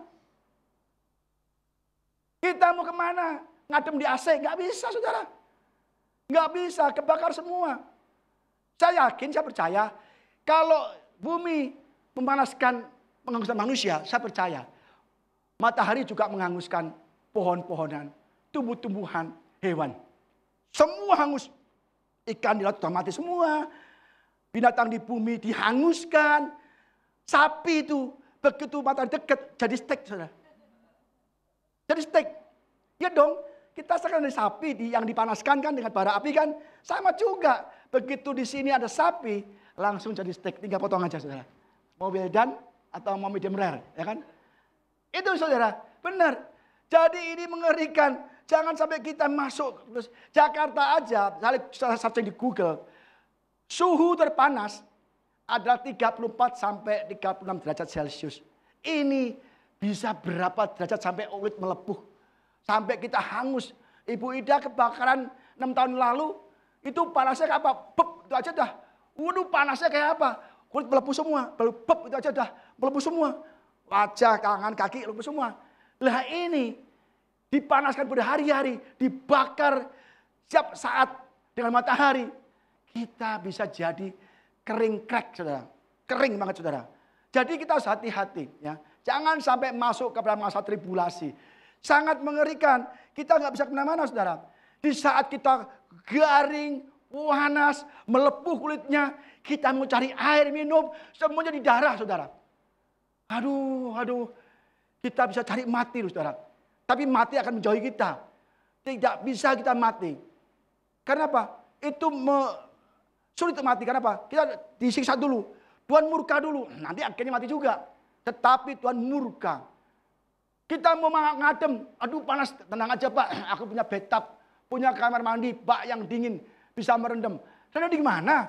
Kita buka keran jadi darah kok. Tidak bisa saudara. Kita mau kemana? Mau ke kamar ada AC, semua padam. Karena kebakaran di mana-mana. Hutan akan terbakar di mana-mana. Dan terjadi hal-hal yang mengerikan. Dan anehnya, sudah mengerikan begitu. Mereka masih menghujat Tuhan. Wah ini orang-orang kepala batu nih. Ini kalau batunya batu biasa, batu akik saudara. Keras itu. Buandel bebal. Hatinya hati yang udah batu. Udah tahu disiksa. Begitu mengerikan. Masih aja menghujat Tuhan. Banyak anak-anak Tuhan. Baru dikasih masalah. Ya, ekonomi, sakit penyakit, kematian dari keluarga kita. Kita sudah menghujat Tuhan. Tuhan gak baik. Tuhan tidak mengasihi aku. Mana usahaku bangkrut. Mana aku dipecat. Mana aku kekurangan uang. Mana tidak bisa bayar ini. Rumah disita, motor disita. Mana Tuhan. Aku sudah cari pacar. Gak dapat jodoh. Loh. Banyak masalah hidup kita. Kita berkata Tuhan tidak baik. Tuhan gak setia. Akhirnya kita menghujat Tuhan. Aku gak percaya Tuhan lagi. Gak mau ke gereja lagi. Ada. Banyak saudara. Kita acap kali mengukur kasih Tuhan berdasarkan berkat. Berdasarkan apa yang kita miliki. Itu salah. Kita harus mengukur kasih Tuhan berdasarkan salib. Tidak ada orang yang mati bagi kita. Tidak ada orang, saudara, siapapun yang mau menggantikan kita masuk neraka. Tuhan mau mati di kayu salib supaya kita nggak masuk neraka. Kalau Tuhan mengalahkan neraka, mengalahkan maut, menderita bagi kita, disiksa bagi kita, ditolak bagi kita, diludahi bagi kita, difitnah bagi kita, disalib dan mati bagi kita. Supaya kita beroleh keselamatan. Tuhan baik sekali. Tapi kita mengukur kasih Tuhan, Pak, aku nggak mau ibadah lagi. Kenapa? Hidupku susah, Pak. Masa kita beribadah kok susah terus, Pak? Kamu ibadah apa mau ke dukun? Ibadah kok cari berkat. Ibadah itu esensinya kita memuji, menyembah Tuhan, memuliakan Tuhan. Karena kita sudah diselamatkan. Tetapi ketika kita menyembah dengan sungguh-sungguh hati, Tuhan berkati saudara. Maka ada terkenal, cari dulu Tuhan dengan segala kebenarannya. Ya, kerajaan Allah dengan segala kebenarannya. Maka semuanya apa yang kita perlukan ditambahkan bagi kita. Amin saudara. Tetapi kita tidak mencari Tuhan dulu. Ibadah nggak benar, ibadah bolong-bolong, ibadah terus ngobrol, tidur. Waduh saudara, kita jauh-jauh dari berkat dan jauh dari keselamatan saudara. Hati-hati ya. Dan ini sudah juga diberikan Tuhan di Mesir. Semua cawan ini Tuhan sudah berikan kepada bangsa Mesir, tetapi skala kecil. Ya. Keluaran 9 ayat 22 sampai 24. Berfirmanlah Tuhan kepada Musa, ulurkanlah tanganmu ke langit, supaya hujan es turun di seluruh tanah Mesir, menimpa manusia dan binatang, dan menimpa tumbuh-tumbuhan di padang di tanah Mesir. Jadi hewan, manusia yang tidak percaya Tuhan, menolak Tuhan, semua kena tertimpa hujan es. Lalu Musa mengulurkan tongkat ke langit, maka Tuhan mengadakan guruh dan hujan es dan api pun menyambar ke bumi. Dan Tuhan menurunkan hujan es meliputi tanah Mesir. Dan turunlah hujan es beserta api yang berkilat-kilat di tengah-tengah hujan es itu. Terlalu dahsyat seperti yang belum pernah terjadi di seluruh negeri orang Mesir. Sejak mereka menjadi suatu bangsa. Jadi selain hujan es juga ada hujan api. Udah pernah. Tapi skalanya kecil, skala Mesir. Tetapi nanti kita akan mengalami skala global, universal. Semua akan mengalami pemanasan global yang sangat dahsyat sehingga kita punya kulit melepuh-lepuh, hangus, dihanguskan oleh matahari. Matahari dikatakan bumi, maka seluruh bumi, bukan hanya Mesir saja, seluruh bumi akan dipanaskan, bahkan manusia akan hangus. Saya percaya hutan akan terbakar, ya, pohon terbakar, hewan terbakar, manusia pun dihanguskan. Inilah cawan yang keberapa saudara tadi? Keempat, ya kan? Ini baru keempat, masih ada dua lagi. Dua lagi ada cawan murka Allah yang lebih dahsyat lagi. Ya kan? Tapi manusia tetap mau bertobat. Aneh saudara ya. Udah dihukum begitu. Ini kalau orang Tionghoa bilang apa namanya tuh? Bohwat, apa tuh? Banwe, nakal tuh, bandel. Ya kan? Aduh. Ulangan 32 ayat 21-22. Mereka membangkitkan cemburuku dengan yang bukan Allah. Jadi kita menyembah berhala. Orang-orang terdahulu menyembah berhala. Orang-orang Israel menyembah berhala kan. Mereka menimbulkan sakit hatiku dengan berhala mereka. Kalau kita menyembah berhala, kita membangkitkan cemburu Tuhan. Berhala itu bukan hanya patung. Bukan hanya patung. Ya, bukan hanya patung. Mungkin keuangan kita, merasa bangga, kita bergantung dengan keuangan. Segalanya kita kuat, kita kaya, emasnya berkilo-kilo. Itu bahan dari berhala. Oh Tuhan nggak perlu, saya punya uang banyak. Oh Tuhan nggak perlu, saya masih punya uang banyak untuk bangun ini, bangun itu. Itu berhala, ya kan? Anak ke berhala, bisa juga. Karena anak kita nggak bisa kemana-mana. Karena anak kita nggak bisa beribadah. Karena anak kita nggak mau lagi ke gereja. Bisa menjadi berhala. Binatang peliharaan bisa juga, ya, anjing, kucing, apapun bisa jadi berhala. Aduh saya kalau ke gereja nanti anjing saya kasih makan Pak, kan kasihan, nanti kelaparan. Aduh Pak kalau saya ke gereja nanti kucing saya gimana kasih makan. Kita tidak bisa tinggalkan anjing kita, kucing kita, ya kan? Kenapa? Kita sangat sayang mereka, sayang boleh. Tapi kalau karena mereka kita nggak beribadah, itu kita jadikan binatang itu berhala. Apapun yang kita cintai, senangi kasih lebih dari Tuhan, sudah jadi berhala. Amin saudara. Jabatan jadi berhala juga. Jadi hati-hati. Jangan timbulkan cemburu Allah. Kalau Tuhan marah, aduh kita bisa dihanguskan begitu. Waduh, apinya kemana-mana. Ini manusia dipanggang habis-habisan di dunia. Ini namanya neraka di dunia. Neraka di bumi. Belum ke neraka, sudah dibakar begini. Mengerikan. Mari baca lagi cawan yang ke-5.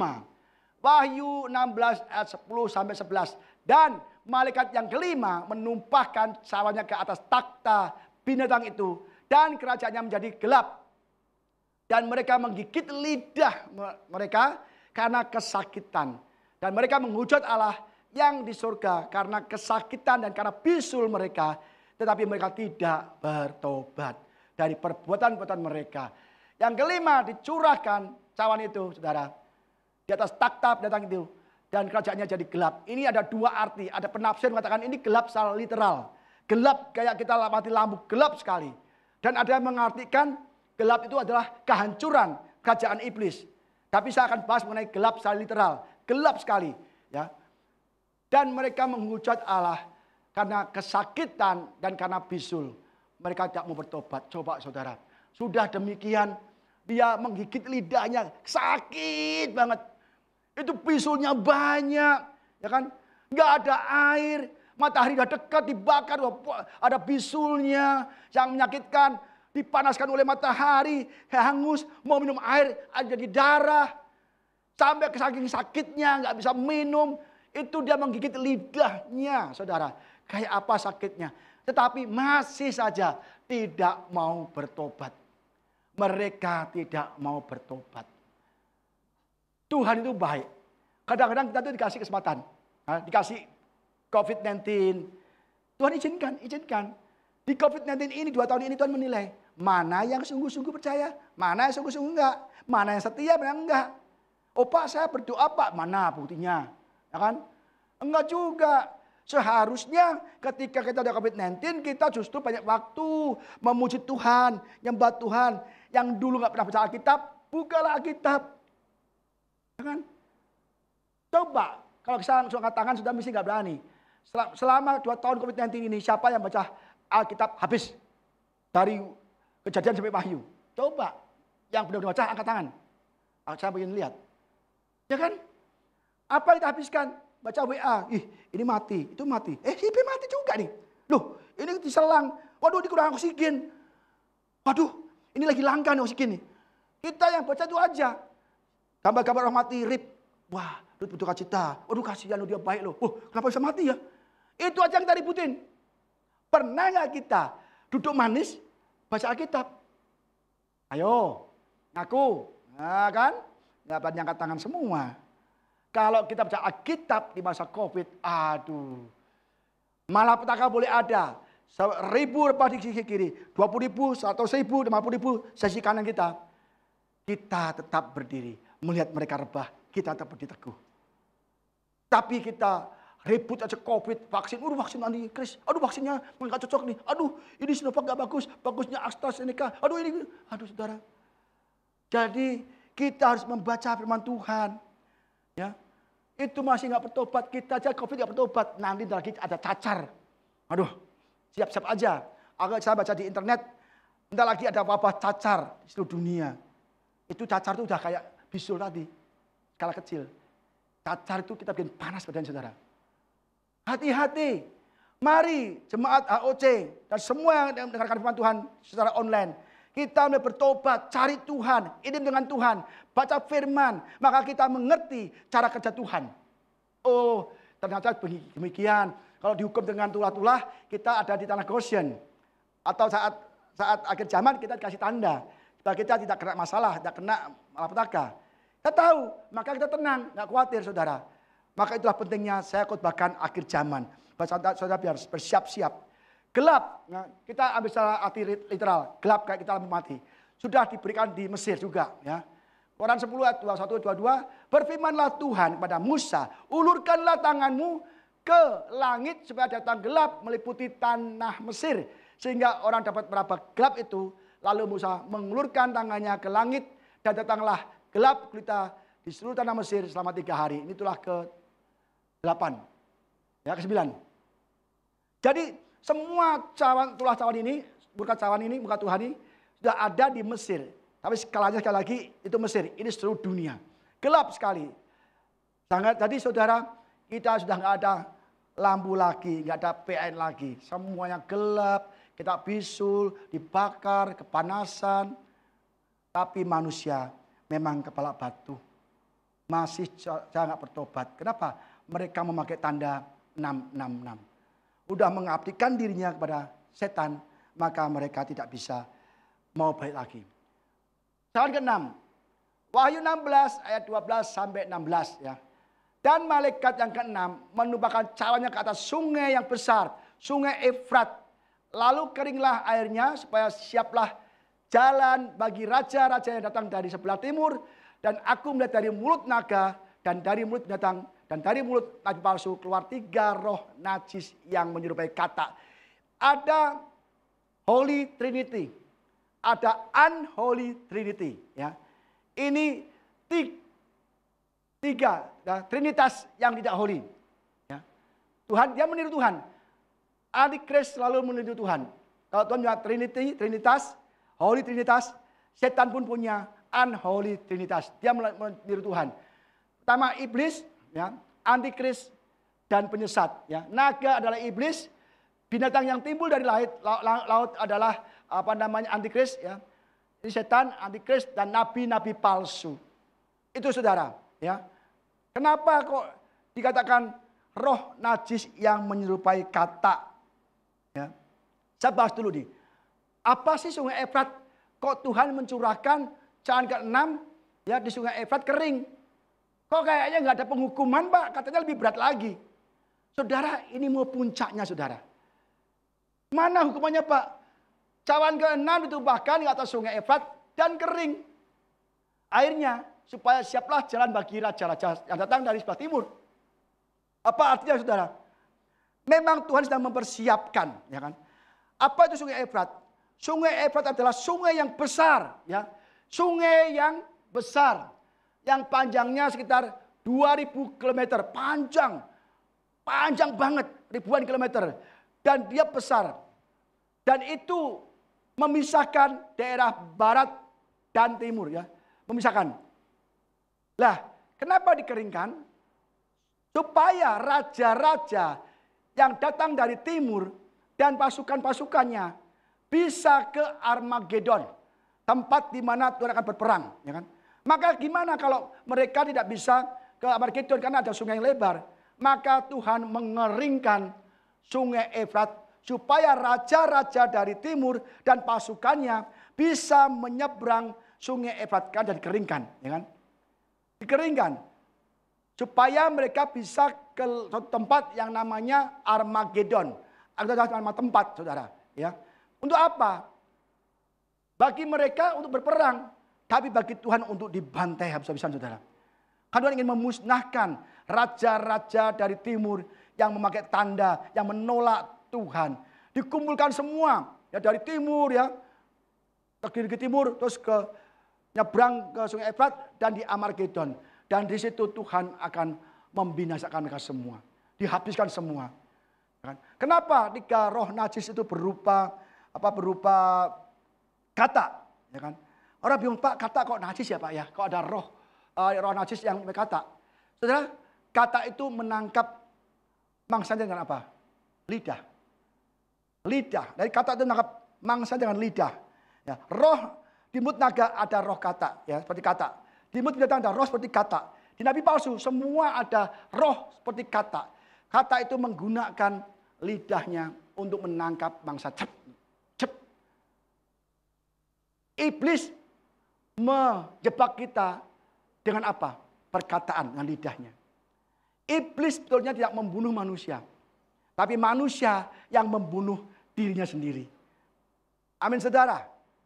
Kita digoda, itu udah colong aja lah, curi aja, ada yang tahu. Kalau kita nggak mau, kan kita nggak masalah kan?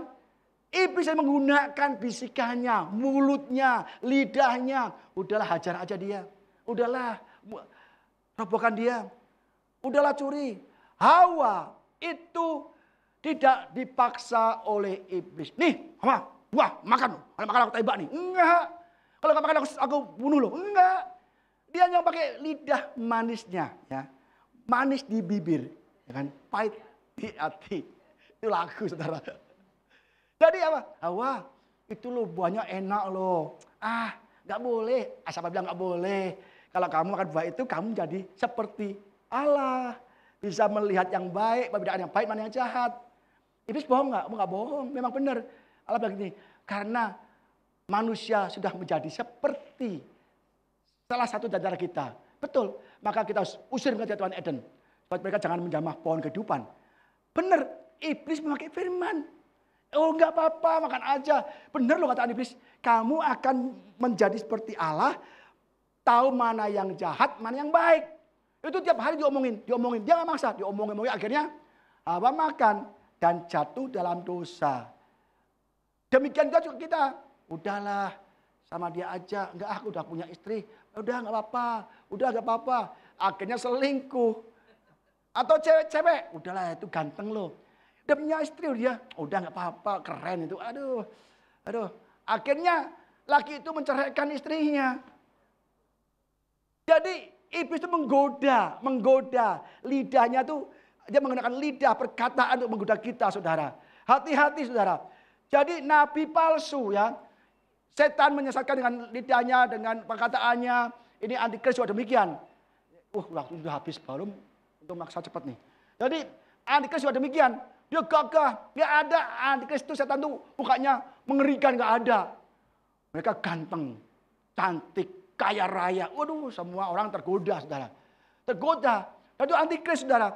Nggak mungkin lah iblis kayak apa maunya. Ya gitu. Takut semua orang lari, nggak mau. Kamu setan nggak mau. Tapi kalau antikrisnya berupa emas. Waduh. Berlian. Aduh. Kita berlibur kemana-mana. Aduh. Siapa yang nggak tertarik, saudara? Walaupun itu istri orang lain, babat aja lah. Yang penting bisa ke keliling Eropa. Ya kan? Bisa ke Israel. Nggak boleh Israel. Nggak boleh ke Israel pakai uang haram, nggak boleh. Nggak boleh, saudara. Bisa dan ke Israel, ke Australia, ke Amerika, jangan. Ya kan? Kita saat demikian.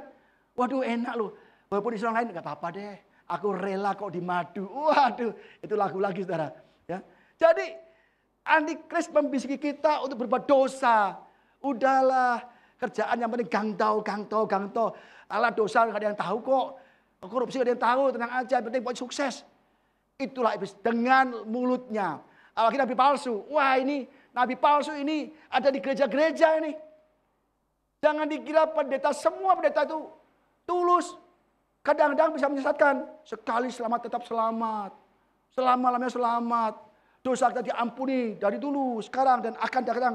Apapun kita lakukan, dosa apapun tetap diampuni. Itu mah sesat, saudara.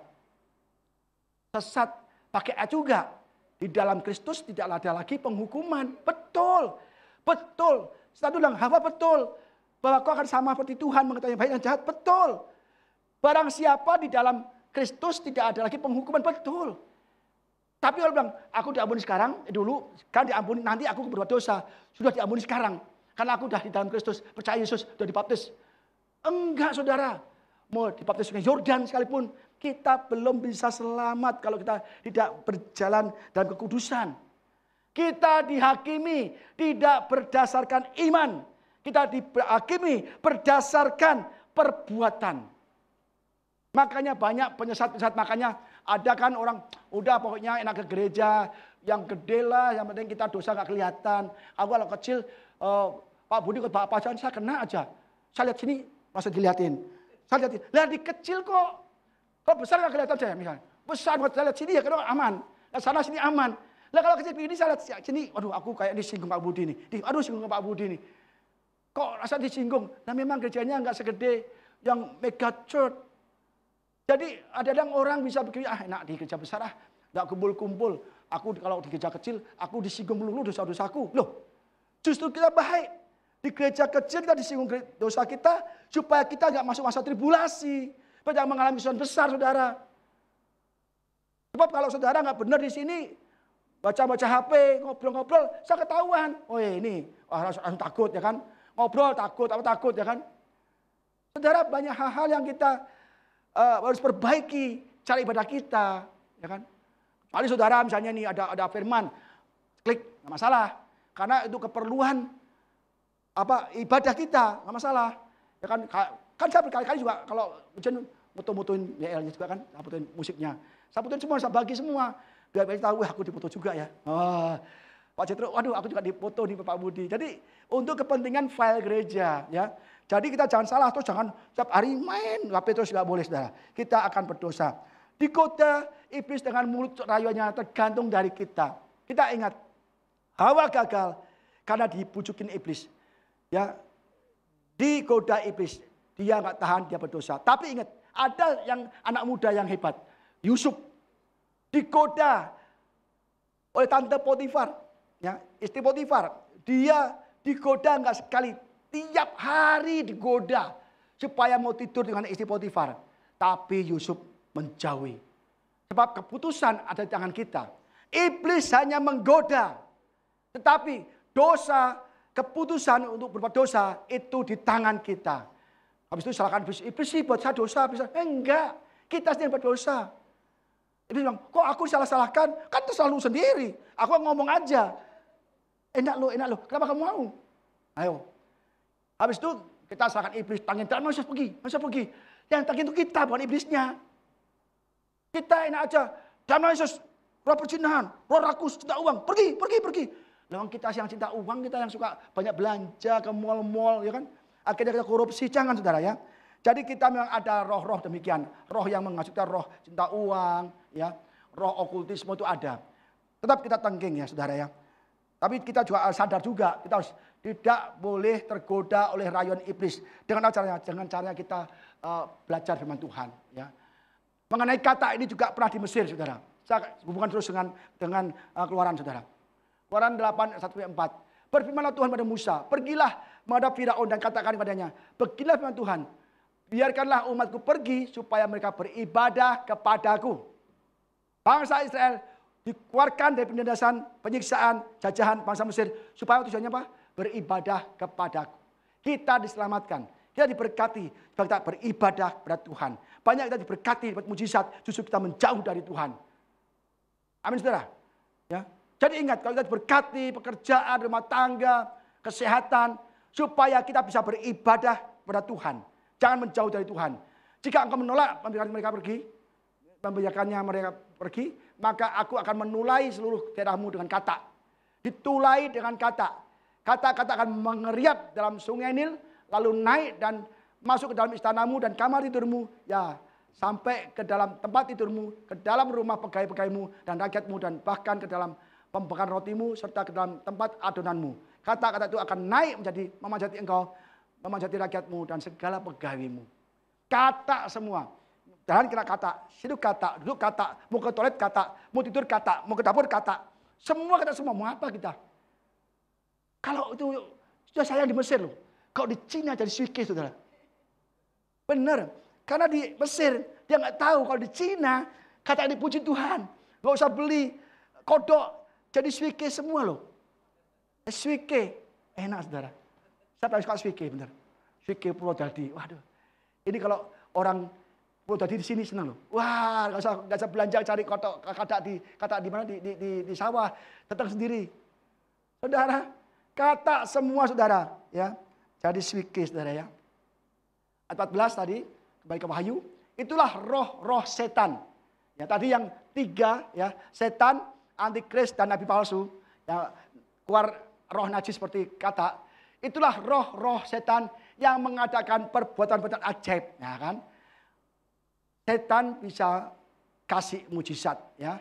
Dan mereka pergi mendapatkan raja-raja di seluruh dunia untuk mengumpulkan mereka seguna peperangan pada hari besar yaitu hari Allah yang Maha Kuasa. Tadi kan sungai Efrat dikeringkan, ya, supaya raja-raja dari timur bisa menyeberang sungai itu dan bisa ke tempat peperangan, ya kan?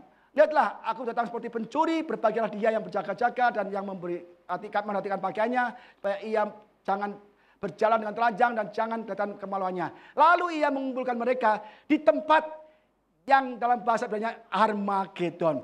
Sini timur, sini Armageddon. Dan sini ada sungai Efrat yang panjang, besar. Orang nggak bisa nyebrang ke sini. Maka di jalan yang tadi sebelumnya, Tuhan mengeringkan. Ya, ya kan? Mengeringkan sungai Efrat yang besar. Supaya bangsa-bangsa atau raja dari timur itu bisa nyebrang. Ya, kayak orang menyeberang ke sungai Laut Merah kan menyeberang. Di sini dan raja-raja dari timur dipikir mereka bertinggal di tempat itu. Padahal itu tempat peperangan Armageddon. Berapa kali dalam zaman Roma sudah peperangan, saudara. Dan mereka roh-roh ini akan menyesatkan semua. Raja-raja dari timur disesatkan semua, dikumpulkan untuk berperang pada Tuhan yang Maha Tinggi.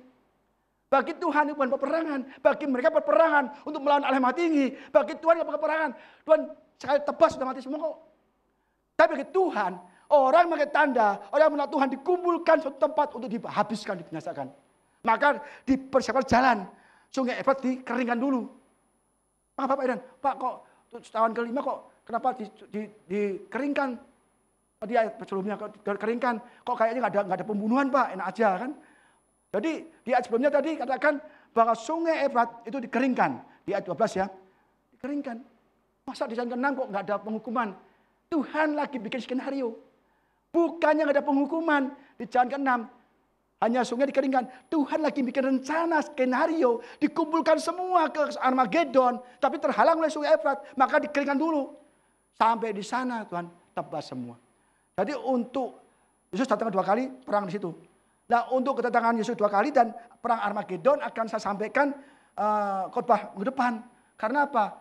Nggak mungkin ini sudah tadi terus saudara. Ya. Jadi nggak mungkin lagi. Jadi untuk Armageddon dan kedatangan Yesus 2 kali akan saya khotbahkan minggu depan. Ya ingat itu Pak Diki ya. Jadi kata di sini benar-benar roh ya, najis ya.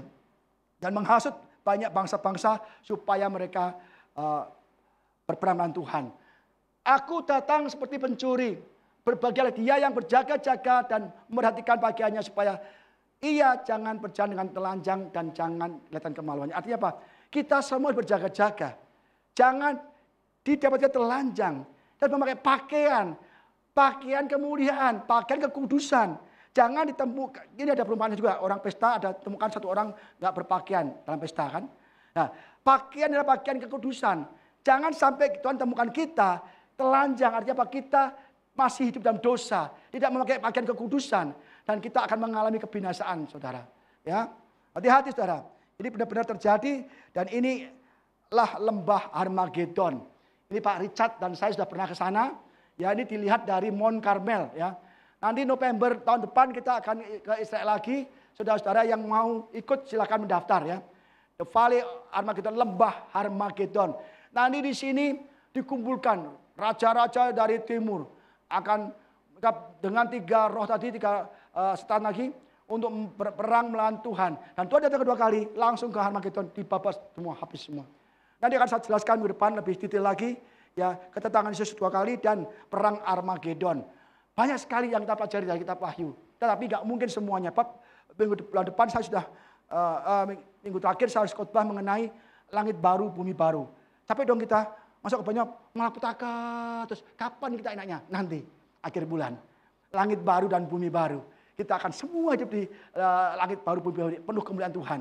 Ya, kita akan sampaikan nanti minggu depan. Ya. Yang terakhir, jalan ke-7. Yang terakhir ada lagi 10 ayat, saudara. Enggak ya, enggak deh. Wahyu 16 ayat 17 sampai 21. Ya. Dan malaikat yang ke-7 menumpahkan cawannya ke angkasa. Dan dari dalam bait suci kedengaran suaranya yang nyaring dari tata itu katanya, sudah terlaksana. Ya kan tadi kita lihat filmnya, sudah terlaksana. Selesai, ini adalah cawan murka Allah yang terakhir. Dan setelah itu tidak ada lagi penghukuman lagi. Maka memancarlah kilat dan menderulah bunyi guruh. Dan terjadilah gempa bumi yang dahsyat. Seperti yang belum pernah terjadi sejak manusia ada di atas bumi. Begitulah hebatnya gempa bumi. Gempa bumi ini gempa bumi yang hebat. Yang tidak pernah terjadi sebelumnya, saudara. Mungkin tanah bisa terbelah. Gedung-gedung di sini rontok semua. Mungkin ada jurang yang terbuka tanpa ada dasarnya. Sangat dalam. Dibelah gitu aja. Orang masuk ke sini langsung nggak kelihatan lagi. Hancur semua, gedung-gedung roboh. Gedung-gedung pencakar langit semua roboh. Semua tugu-tugu yang tinggi-tinggi di dunia ini semua roboh. Gempa bumi yang sangat dahsyat yang tidak pernah terjadi. Artinya apa? Mungkin berapa puluh skala Richter. 7 aja sudah banyak goyang, banyak yang rontok. Ini nanti rontok semua. Hancur seperti menara kembar WTC. Hancur dari tanah, dari rata tanah saudara. Mengerikan saudara. Ingat ini juga ada di Israel, di padang gurun. Ingat waktu itu ada Korah, Datan, dan Abiram. Mereka melawan Tuhan dan melawan Musa.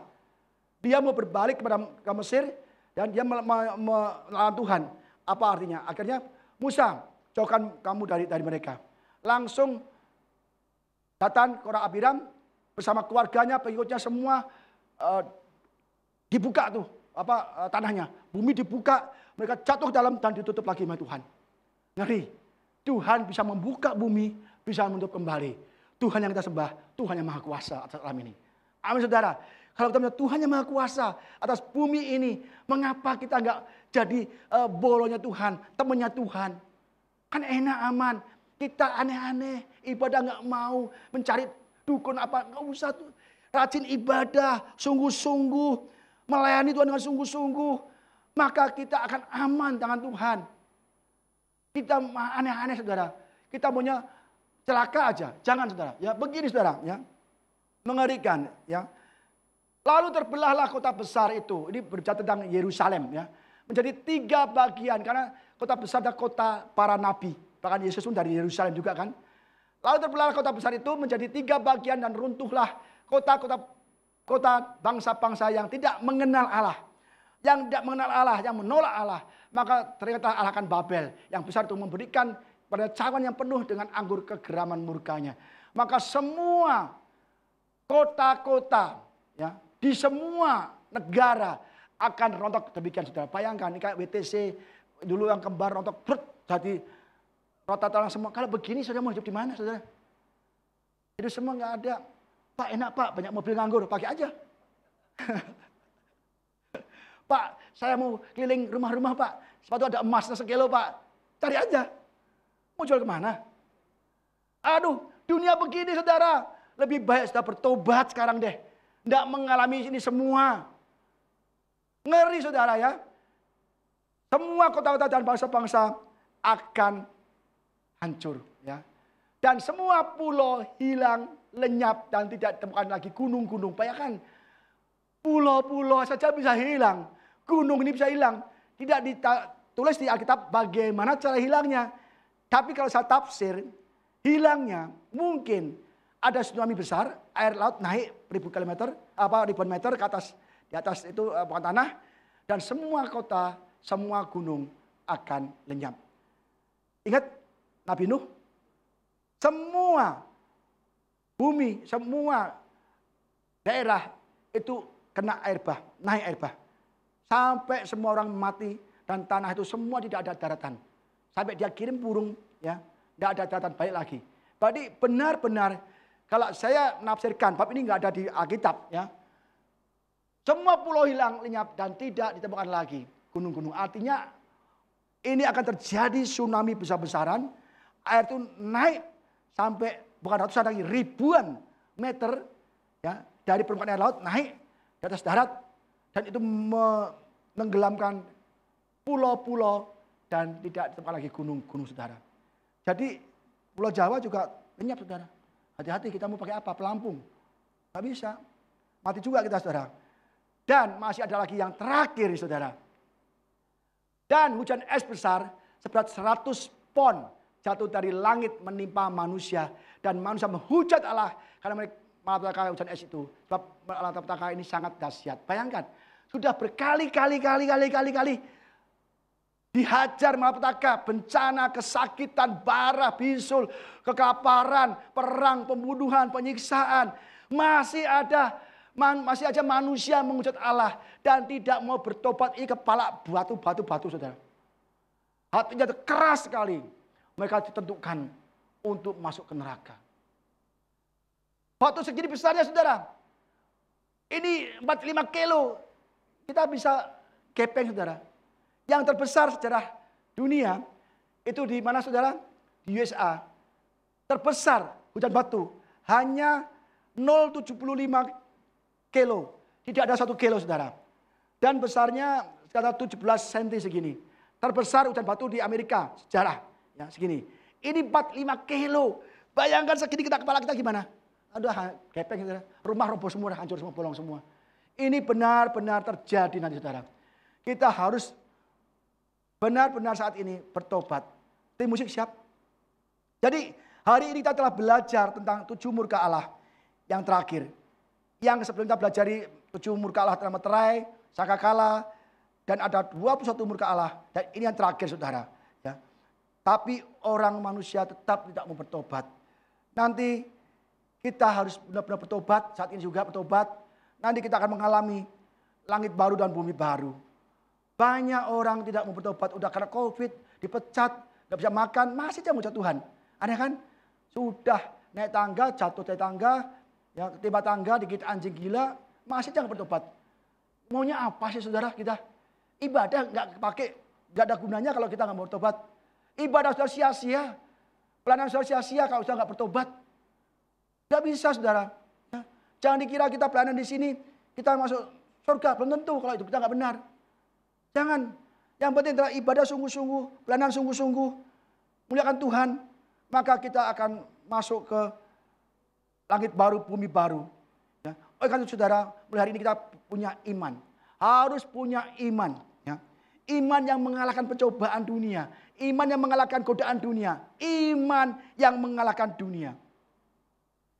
Apa sih, Pak, iman yang mengalahkan dunia? Iman kita benar-benar bisa bertahan atas godaan-godaan. Tolak godaan-godaan yang nggak baik, yang nggak sesuai dengan Tuhan. Iman yang mengalahkan dunia adalah iman kepada Tuhan Yesus Kristus. Mari kita bangkit diri, saudara. Iman yang dunia adalah iman yang benar-benar kita iman pada Tuhan. Tuhan di atas segalanya. Walaupun kita punya iman sebesar biji sesawi saja, saudara. Tapi iman kepada Tuhan yang maha besar sudah cukup, saudara. Kita bisa bikin mujizat, ya, bisa memindahkan gunung, bisa selamat asal iman kita benar-benar sungguh-sungguh pada Tuhan. Jangan disertai dengan kelakuan kita, dengan perbuatan kita. Amin, saudara.